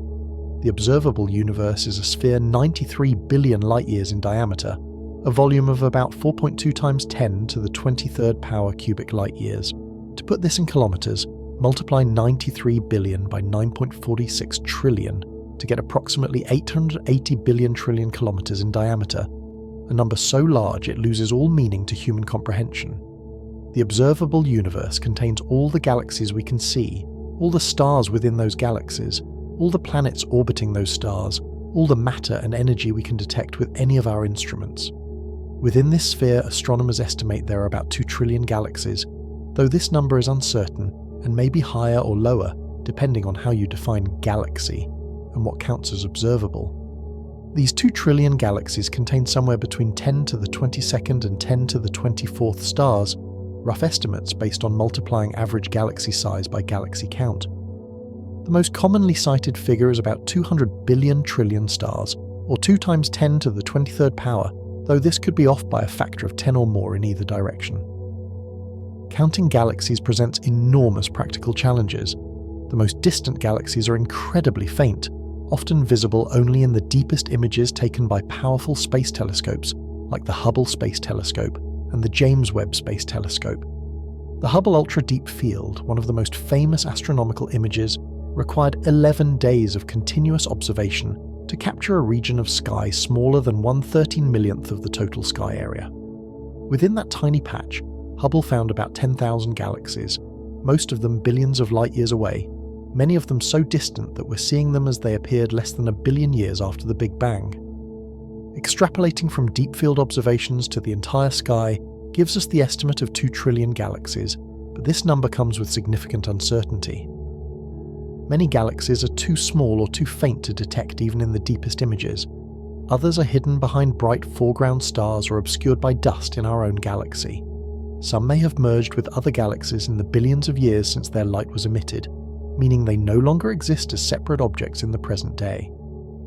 The count of 2 trillion represents our best estimate given current technology and observation methods, but it could be revised substantially as telescopes improve and we probe deeper into space. Each galaxy represents an entire island universe, a collection of billions or trillions of stars separated from other galaxies by millions or tens of millions of light years of mostly empty space. The nearest large galaxy to the Milky Way, Andromeda, is 2.5 million light years away, a distance so vast that light takes 2.5 million years to cross it. Light that left Andromeda 2.5 million years ago, when early human ancestors were evolving in Africa, is only now arriving at Earth. When we look at Andromeda, we're not seeing it as it is now, but as it was in the distant past, looking back through time across the vast gulf of space. This time delay becomes more extreme with distance. A galaxy 100 million light years away appears as it was 100 million years ago, when dinosaurs walked the Earth. A galaxy 1 billion light years away appears as it was 1 billion years ago, before complex life had evolved on Earth. A galaxy 10 billion light years away appears as it was 10 billion years ago, when the universe was less than a third of its current age and many of today's largest galaxies hadn't yet formed through mergers. Even this enormous number of stars is more than we can truly comprehend. If you started counting stars at a rate of 1 per second and never stopped, never slept, never slowed down, it would take you more than 6 trillion years to count 200 billion trillion stars, roughly 435 times the current age of the universe. The task is impossible, not just practically, but theoretically, even given infinite time and infinite patience, because the universe's expansion means distant stars are receding from us faster than light can travel, disappearing over our cosmic horizon before we could ever count them. These stars exist in galaxies scattered across billions of light years, most of them so distant that their light takes billions of years to reach us. When we look at a galaxy 10 billion light years away, we're seeing it as it was 10 billion years ago, when the universe was less than a third of its current age. We're looking backward through time, watching ancient light that began its journey toward us when the stars forming the galaxy were young and the universe was still in its infancy. That galaxy has changed dramatically in the intervening 10 billion years, evolved into something completely different, possibly merged with other galaxies, or had its stars scattered by gravitational interactions. But we can't see what it looks like now because the light showing us its current state won't reach us for another 10 billion years. The expansion of the universe adds another layer of complexity. Space itself is expanding, carrying galaxies away from each other at speeds that increase with distance. Nearby galaxies like Andromeda are close enough that gravity overpowers expansion, pulling them toward us despite the general expansion. But distant galaxies are receding at speeds that eventually exceed the speed of light, not because they're moving through space faster than light, which is impossible, but because the space between us and them is expanding faster than light can cross it. The Hubble constant, a number that describes the rate of cosmic expansion, tells us that galaxies recede from us at about 70 kilometers per second for every megaparsec of distance, a megaparsec being about 3.26 million light years. This means a galaxy 10 megaparsecs away recedes at 700 kilometers per second, a galaxy 100 megaparsecs away recedes at 7,000 kilometers per second, and so on. At a distance of about 4,200 megaparsecs, roughly 14 billion light years, galaxies are receding at the speed of light, 292 kilometers per second. Beyond that distance, they're receding faster than light. There's a distance called the cosmic event horizon, currently about 16 billion light years away, beyond which galaxies are receding from us faster than light. We can still see galaxies beyond this horizon because we're seeing light that was emitted when they were closer, before expansion had carried them so far away. But we'll never see light that's being emitted from those galaxies right now, because that light is travelling through expanding space that's stretching faster than the light can make progress toward us. These galaxies are effectively causally disconnected from us, existing in a part of space we can never observe in the present tense, only in their ancient past. The observable universe is expanding. Every year, light from galaxies slightly farther away reaches us for the first time, adding to the volume of space we can observe. But this expansion is slower than you might expect because the universe's expansion is accelerating, driven by dark energy, which means distant galaxies are moving away faster and faster. In the far future, billions of years from now, distant galaxies will have receded so far and so fast that their light will never reach us, shrinking the observable universe from our perspective even as space continues to expand. Dark energy, a mysterious component that makes up about 68% of the universe's total energy density, is driving this acceleration. We don't know what dark energy is, whether it's a property of space itself or a field permeating the universe or something else entirely, but we can measure its effects through observations of distant supernova and the cosmic microwave background radiation. Dark energy appears to be causing space to expand at an ever-increasing rate, eventually pulling distant galaxies away from us so fast that they disappear from view. Earth sits at the centre of the observable universe by definition, not because we're special or significant, but because the observable universe is defined as everything we can see from our location. An observer on a planet in a galaxy 10 billion light-years away would see their own observable universe, a different sphere, 93 billion light-years across, centered on their location, overlapping with ours but extending into regions of space we can never see. Every point in space is at the center of its own observable universe. Every observer sees a unique cosmic horizon surrounding them in all directions. Within our observable universe, Earth is impossibly tiny. If the Milky Way is insignificant compared to the 2 trillion galaxies spread across 93 billion light-years, then our solar system is utterly negligible within the Milky Way, and Earth is invisible within the solar system on cosmic scales. The planet's 12,742 kilometer diameter is literally invisible when viewed from the distances we're discussing, smaller than a pixel in the highest resolution images we can take of distant space. Let's return to counting stars, not because it's possible, but because the impossibility itself is instructive. The observable universe contains somewhere between 10 to the 22nd and 10 to the 24th stars, numbers so large they become abstract. The human brain simply wasn't designed to process quantities this large. We evolved to understand small numbers of objects, quantities you could count on your fingers or keep track of in your immediate surroundings, not numbers with 22 or 24 zeros. To make this slightly more comprehensible, consider a common comparison. There are more stars in the observable universe than grains of sand on all the beaches on Earth. This comparison is actually conservative. Estimates suggest Earth's beaches contain roughly 7.5 times 10 to the 18th grains of sand, about 7.5 quintillion grains, which is thousands of times fewer than the number of stars in the universe.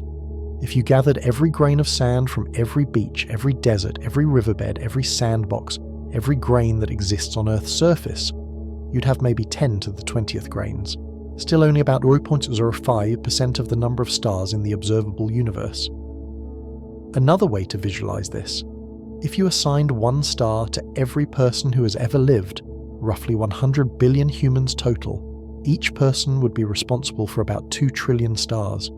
You could give every human who ever existed 2 trillion stars each and still have stars left over. The numbers don't shrink to comprehensible levels no matter how you divide them. They remain stubbornly, impossibly large. These stars aren't evenly distributed. Most cluster in galaxies, with typical galaxies containing anywhere from a few million stars for dwarf galaxies to trillions of stars for giant ellipticals. The Milky Way's 200 to 400 billion stars puts it in the upper middle range of galactic populations, larger than most dwarf galaxies but smaller than giant ellipticals like IC 1101 with its 100 trillion stars. If you could somehow observe all 2 trillion galaxies in the universe and count their stars, you'd find enormous variation, with some galaxies containing billions of times more stars than others. Star density also varies dramatically within galaxies. The central bulge of a typical spiral galaxy contains many more stars per cubic light-year than the outer disk. Globular clusters, ancient spherical collections of stars orbiting galaxies, pack hundreds of thousands of stars into regions only a few dozen light-years across, creating stellar densities far higher than anything in the galactic disk. In the core of a dense globular cluster, stars might be separated by only a few thousand AU, close enough that their night skies would be filled with thousands of stars as bright as, or brighter than Sirius appears from Earth.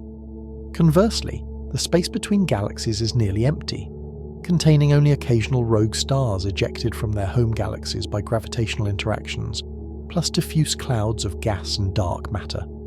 If you existed in intergalactic space, your nearest neighbour star might be millions of light-years away. The night sky would be utterly black, except for a few faint smudges marking distant galaxy clusters. You'd exist in a void so complete and absolute that it would make the space between stars in our galaxy seem crowded by comparison. The vast majority of stars are red dwarfs, small cool stars with masses between 0.08 and 0.6 solar masses and lifespans measured in trillions of years. Red dwarfs make up about 70 to 75% of all stars in the galaxy, possibly a similar percentage in the universe as a whole, though they're so dim that we can't see most of them even in our immediate galactic neighbourhood. The next most common type are stars like the Sun, G-type main sequence stars making up about 7% of the stellar population. Massive stars, those with more than 8 solar masses, are rare, constituting less than 1% of all stars, but they're so bright that they dominate the visible appearance of galaxies despite their rarity. Each star potentially hosts planets. Based on observations from the Kepler Space Telescope and other planet-hunting missions, astronomers estimate that on average most stars have at least one planet, with many having multiple planets. If we conservatively estimate one planet per star and multiply by the number of stars in the observable universe, we get something like 10 to the 24th planets, a septillion planets, scattered across 93 billion light-years. Many of these planets orbit in their stars' habitable zones, the region where liquid water could exist on the surface. Estimates suggest there could be 40 billion Earth-sized planets in habitable zones around Sun-like stars in the Milky Way alone. Multiply that by 2 trillion galaxies, and you get numbers so large they strain credulity. Billions of trillions of potentially habitable worlds, more locations where life could exist than we could ever hope to visit or even observe. Humans evolved to understand scales ranging from millimeters to maybe a few hundred kilometers, the size of things we can touch or places we can walk to. Our brains are optimized for processing information at these scales, making intuitive judgments about distance and size based on visual and tactile feedback. When we try to comprehend cosmic scales, this intuition breaks down completely. We're operating far outside the range where our evolved abilities function properly. This cognitive limitation makes cosmic scales fundamentally incomprehensible, not just difficult to understand, but genuinely beyond our natural processing capabilities. We can learn the numbers, memorize the comparisons, work through the mathematics, but we can't truly internalize what it means for something to be 93 billion light-years across. Our brains don't have the architecture to represent that scale in any meaningful way. The solution is to use scaled-down models, translating cosmic scales into something our brains can process. These models are always imperfect, always lose information in the translation, but they're better than nothing. They give us at least a handle on the relative sizes and distances involved, even if they can't capture the absolute magnitudes. Here's one scaling exercise. Imagine the Sun is the size of a basketball, about 24 centimeters in diameter. At this scale, Earth would be a tiny sphere about 2 millimeters across, smaller than the head of a pin, orbiting the basketball at a distance of about 26 meters. The Moon would be even tinier, about 0.5 millimeters across, orbiting the Earth at a distance of about 6.5 centimeters.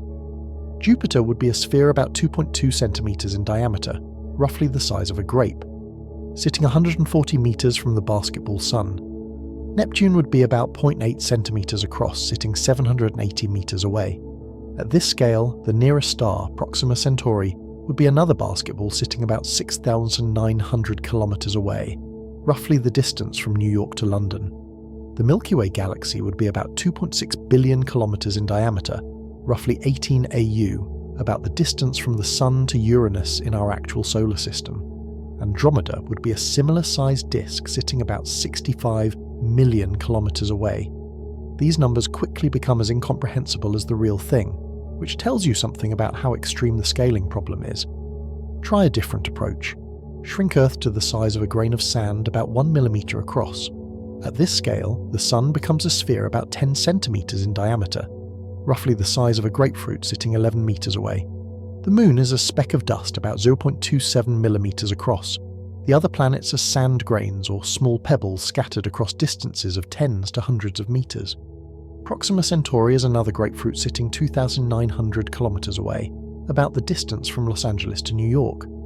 The Milky Way at this scale would be about 780 million kilometers across, roughly 5 AU, slightly larger than Jupiter's orbit around the Sun.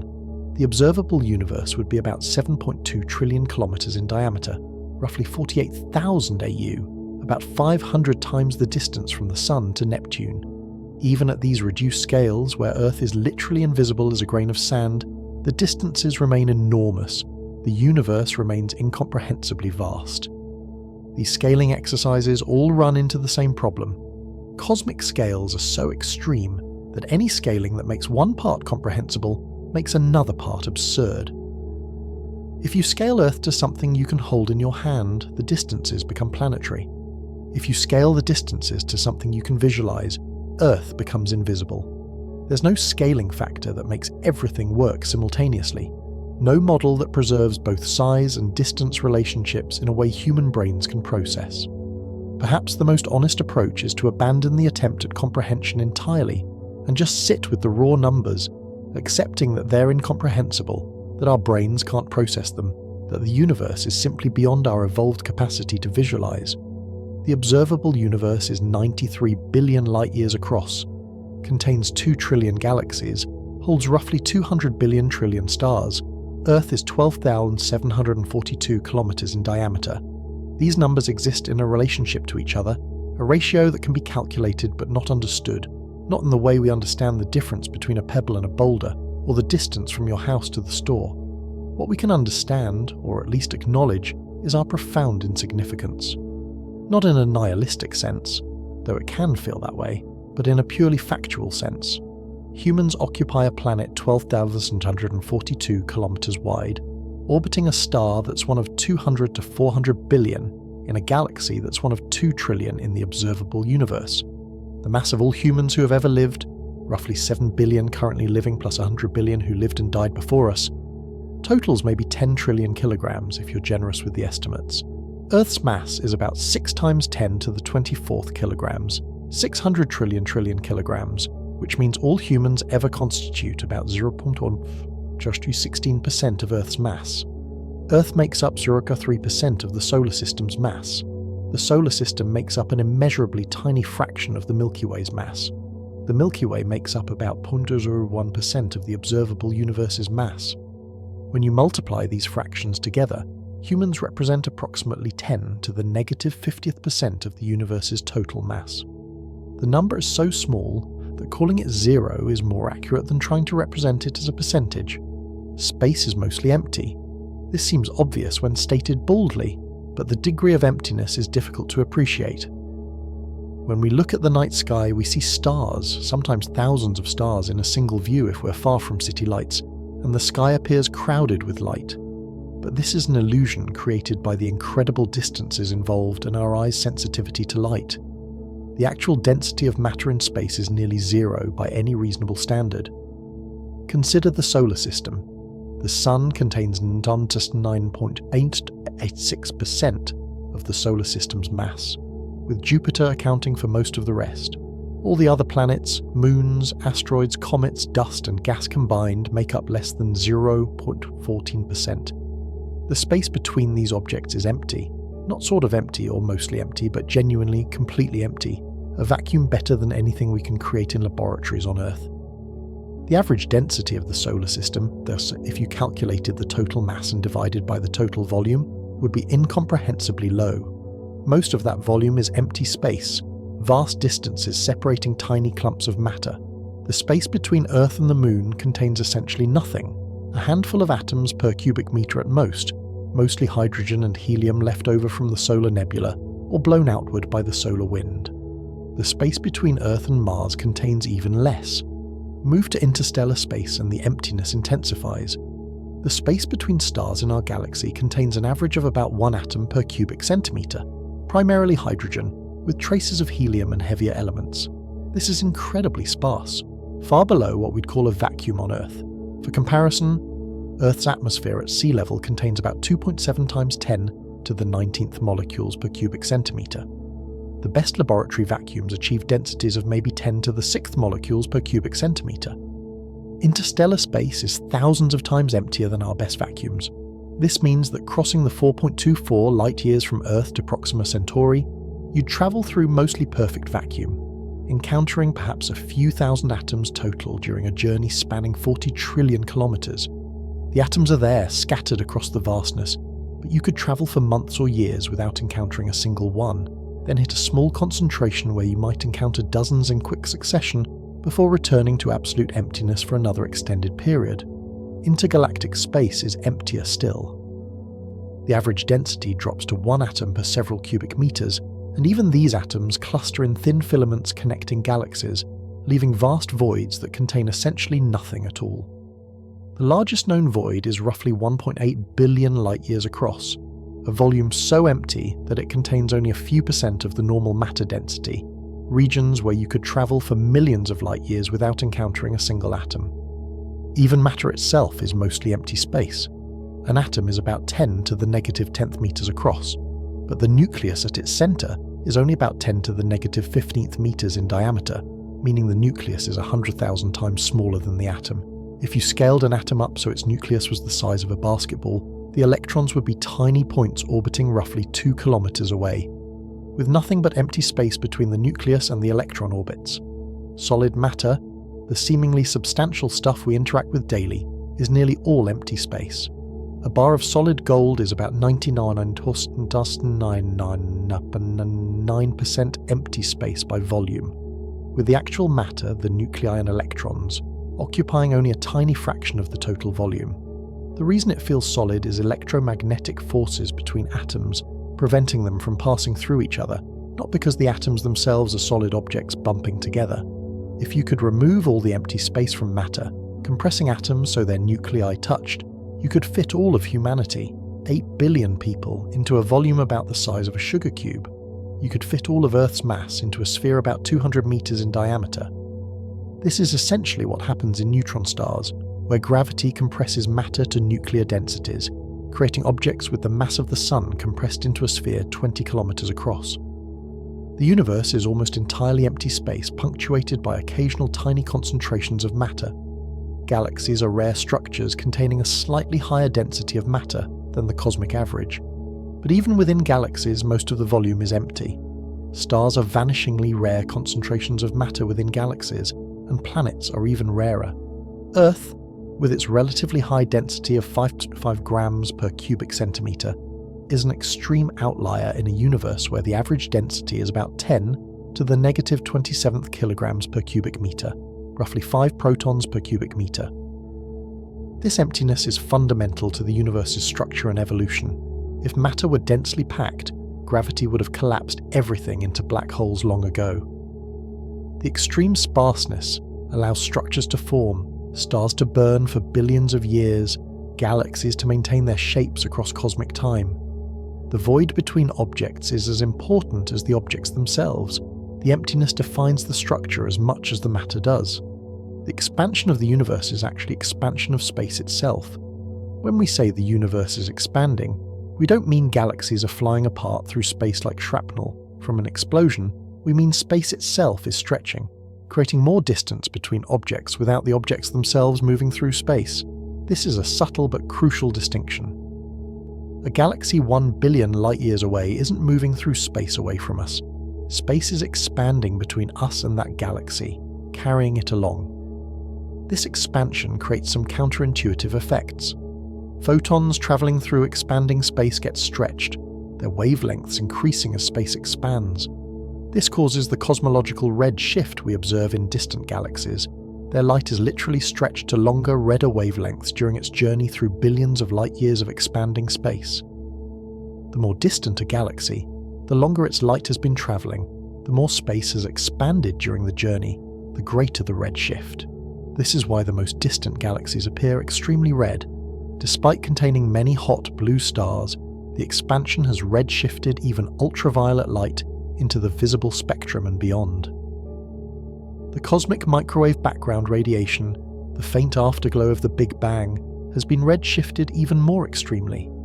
This radiation was emitted when the universe was only 380,000 years old, at a temperature of about 3000 Kelvin, giving it the spectrum of red-hot light.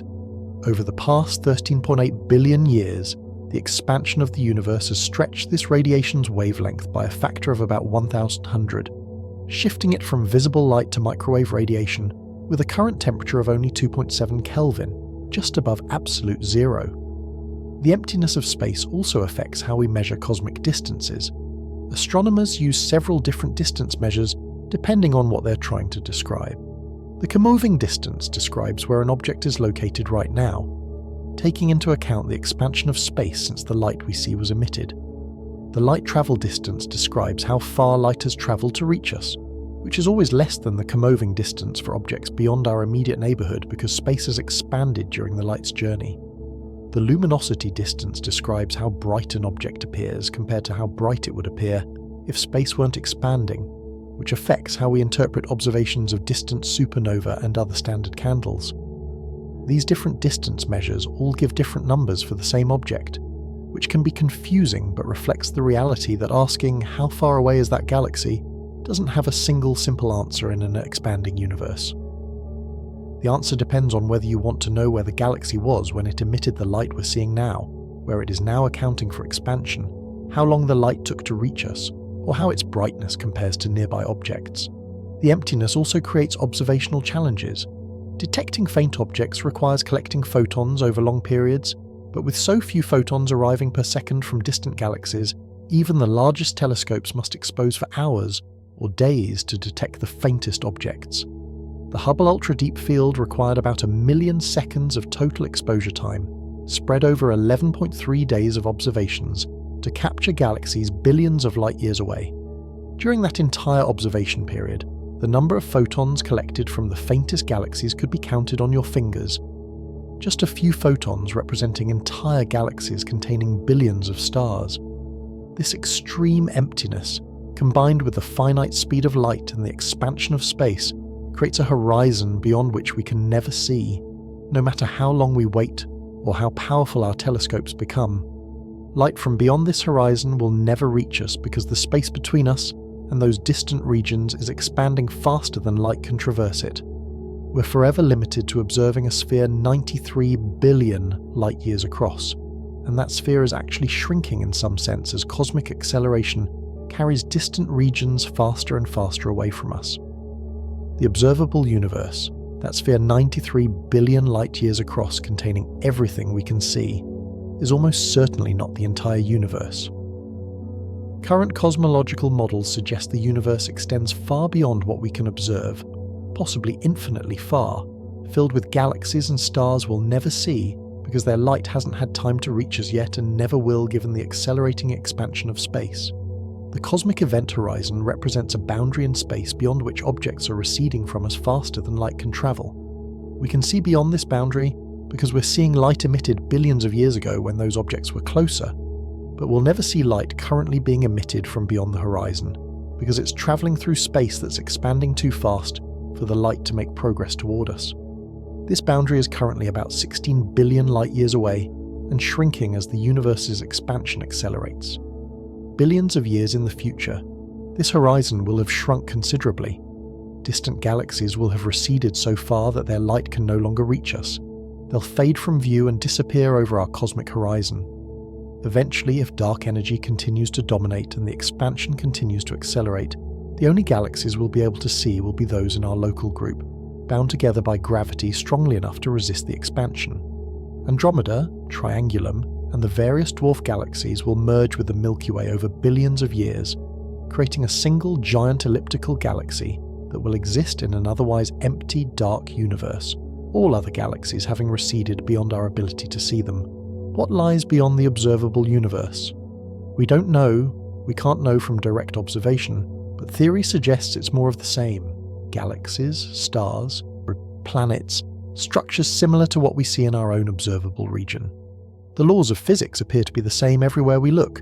The cosmic microwave background radiation is remarkably uniform across the entire sky, suggesting the universe is homogeneous and isotropic on large scales.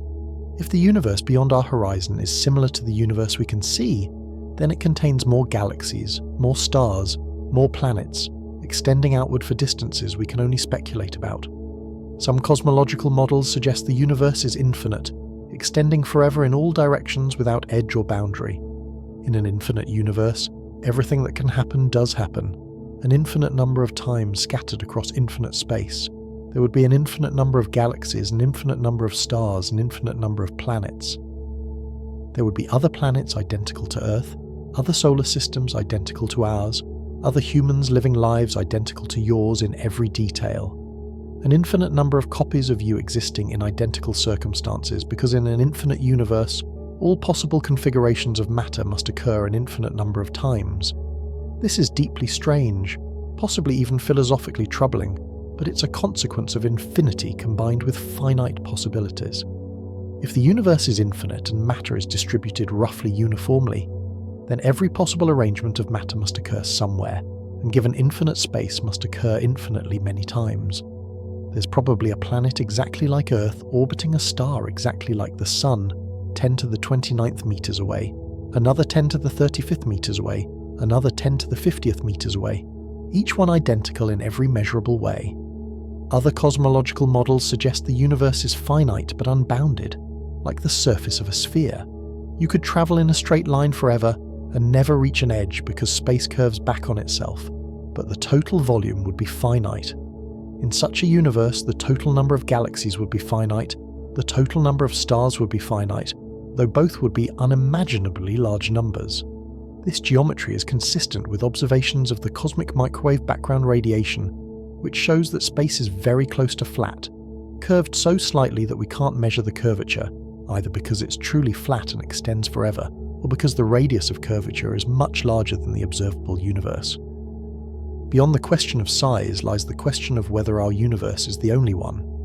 Inflationary cosmology, the leading theory for how the early universe evolved, suggests that inflation, the rapid expansion that occurred in the first fraction of a second after the Big Bang, probably didn't end everywhere at once.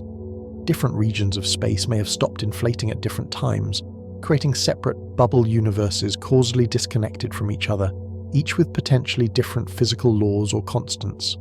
This leads to the concept of the multiverse, a collection of separate universes existing in some higher dimensional space, each universe potentially having different properties. Some versions of the multiverse suggest there are infinite universes with every possible combination of physical laws and constants, while others suggest a finite but large number of universes with varying properties. In most multiverse theories, the different universes are completely disconnected from each other. You can't travel between them, or even detect them. Their existence is inferred from the mathematics of inflation and quantum mechanics, rather than from direct observation. The multiverse concept is controversial, because it's not clear if it's testable. If we can never observe or interact with other universes, it's not clear whether their existence is a scientific question or a philosophical one. Some physicists argue that the multiverse is a natural consequence of our best theories, and should be taken seriously even if we can't test it directly. Others argue that untestable theories aren't science, and the multiverse concept should be set aside until we find a way to test it, or until we develop better theories that don't require it. Regardless of whether the multiverse exists, whether our universe is infinite, whether there are other regions of space beyond what we can observe, the fundamental point remains.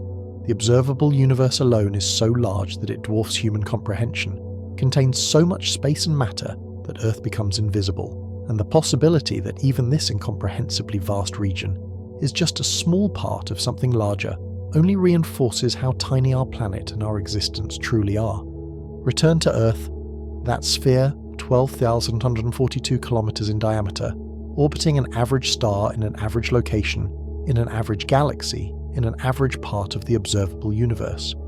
Every human who has ever lived, every civilization that has risen and fallen, every empire, every war, every discovery, every work of art, every moment of joy or suffering occurred on this small planet, this tiny rock circling an unremarkable star. Carl Sagan captured this perspective in his Reflections on the Pale Blue Dot photograph, an image of Earth taken by Voyager 1 in 1990 from a distance of about 6 billion kilometers. In the photograph, Earth appears as a tiny point of light less than a pixel wide, suspended in a shaft of scattered sunlight. Sagan noted that everyone you love, everyone you know, everyone you ever heard of, every human who ever was, lived out their lives on that mote of dust suspended in a sunbeam. The photograph was taken from just beyond Neptune's orbit, still well within our solar system, an insignificant distance compared to interstellar space, a microscopic distance compared to the galaxy, an invisible distance compared to the observable universe. Yet from even that relatively close vantage point, Earth was barely visible, a single pixel of light that could be easily overlooked in the vast darkness of space. Imagine that photograph taken from the center of the Milky Way, 26,000 light-years away. Earth would be completely invisible, not just small but genuinely undetectable, even with the most powerful telescopes we could theoretically build. The Sun itself would be a faint point of light among billions of others, indistinguishable from its neighbours except through careful spectroscopic analysis. The solar system would be invisible, a few tiny points of light impossibly close to their parent star. Imagine the photograph taken from Andromeda, 2.5 million light-years away. The Sun would be invisible, lost among the billions of stars in the Milky Way, itself just a faint smudge in the Andromeda sky.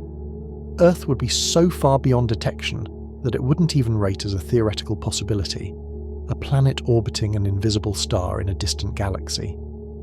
Imagine the photograph taken from the edge of the observable universe, 46.5 billion light-years away, looking back at our location.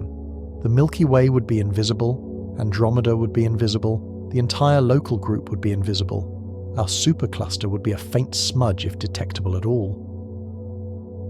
Earth would be so insignificant that there would be no conceivable way to distinguish its location from any other location in that distant, faint smudge of light. This is the true scale of the universe, measured not in light-years or kilometers but in layers of invisibility.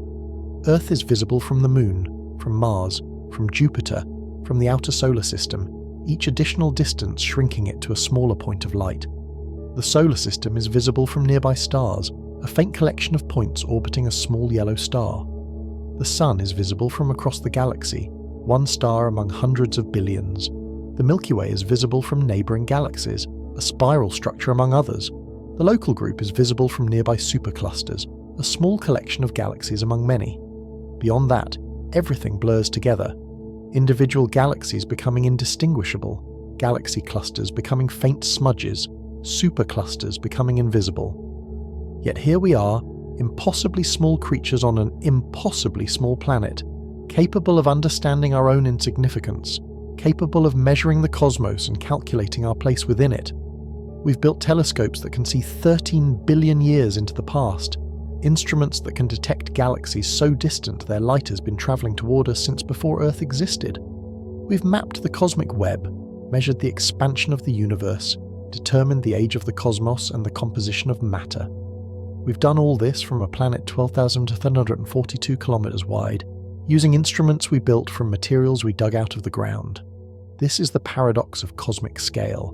We're insignificant, genuinely and profoundly insignificant, but we're the insignificant things that figured out how insignificant we are. We're matter that has organized itself in such a way that it can contemplate the universe and understand its own place within it. We're a way for the cosmos to know itself, as Sagan put it, a method by which the universe has become self-aware in at least one tiny corner of its vast expanse. The human brain, roughly 1.4 kilograms of matter consuming about 20 watts of power, is capable of conceptualizing structures billions of light-years across, comprehending timescales spanning billions of years, formulating mathematical descriptions of reality that make predictions accurate to many decimal places. This 3-pound organ somehow bridges the gap between quantum mechanics and cosmology, between the subatomic and the intergalactic, between the infinitesimal and the infinite. The fact that conscious beings evolved from simple chemistry, that awareness emerged from unconscious processes, that meaning arose in a universe that provides no inherent meaning, is perhaps more remarkable than any cosmic scale. The numbers are incomprehensible. Earth is 12,142 kilometers wide. The solar system is about 2 light-years across. The Milky Way is 100,000 light-years in diameter. The observable universe spans 93 billion light-years. These numbers exist in mathematical relationship to each other, ratios that can be calculated with precision, but the human brain can't visualize them, can't hold them in mind in any meaningful way. We can understand that Earth is tiny compared to the galaxy is tiny compared to the universe, but we can't truly internalize what that means, can't visualize the actual scale relationships involved. What we can do is acknowledge the truth and let it change our perspective. The universe is vast, Earth is tiny, humans are inconsequential by any objective measure. Every conflict, every disagreement, every problem that seems overwhelmingly important in the moment occurs on a planet so small it's invisible from astronomical distances, so insignificant that its existence or non-existence wouldn't register on cosmic scales. This doesn't make human problems unimportant, doesn't invalidate human experience or emotion, but it provides context, a reminder that our concerns are local and temporary, bound to a small rock in a vast universe. It also provides a kind of freedom. If we're this insignificant, if the universe is this vast and indifferent, then we're free to create our own meaning, to decide what matters without needing cosmic validation. We exist in a universe that doesn't care whether we exist, on a planet that will continue orbiting its star whether we're here or not.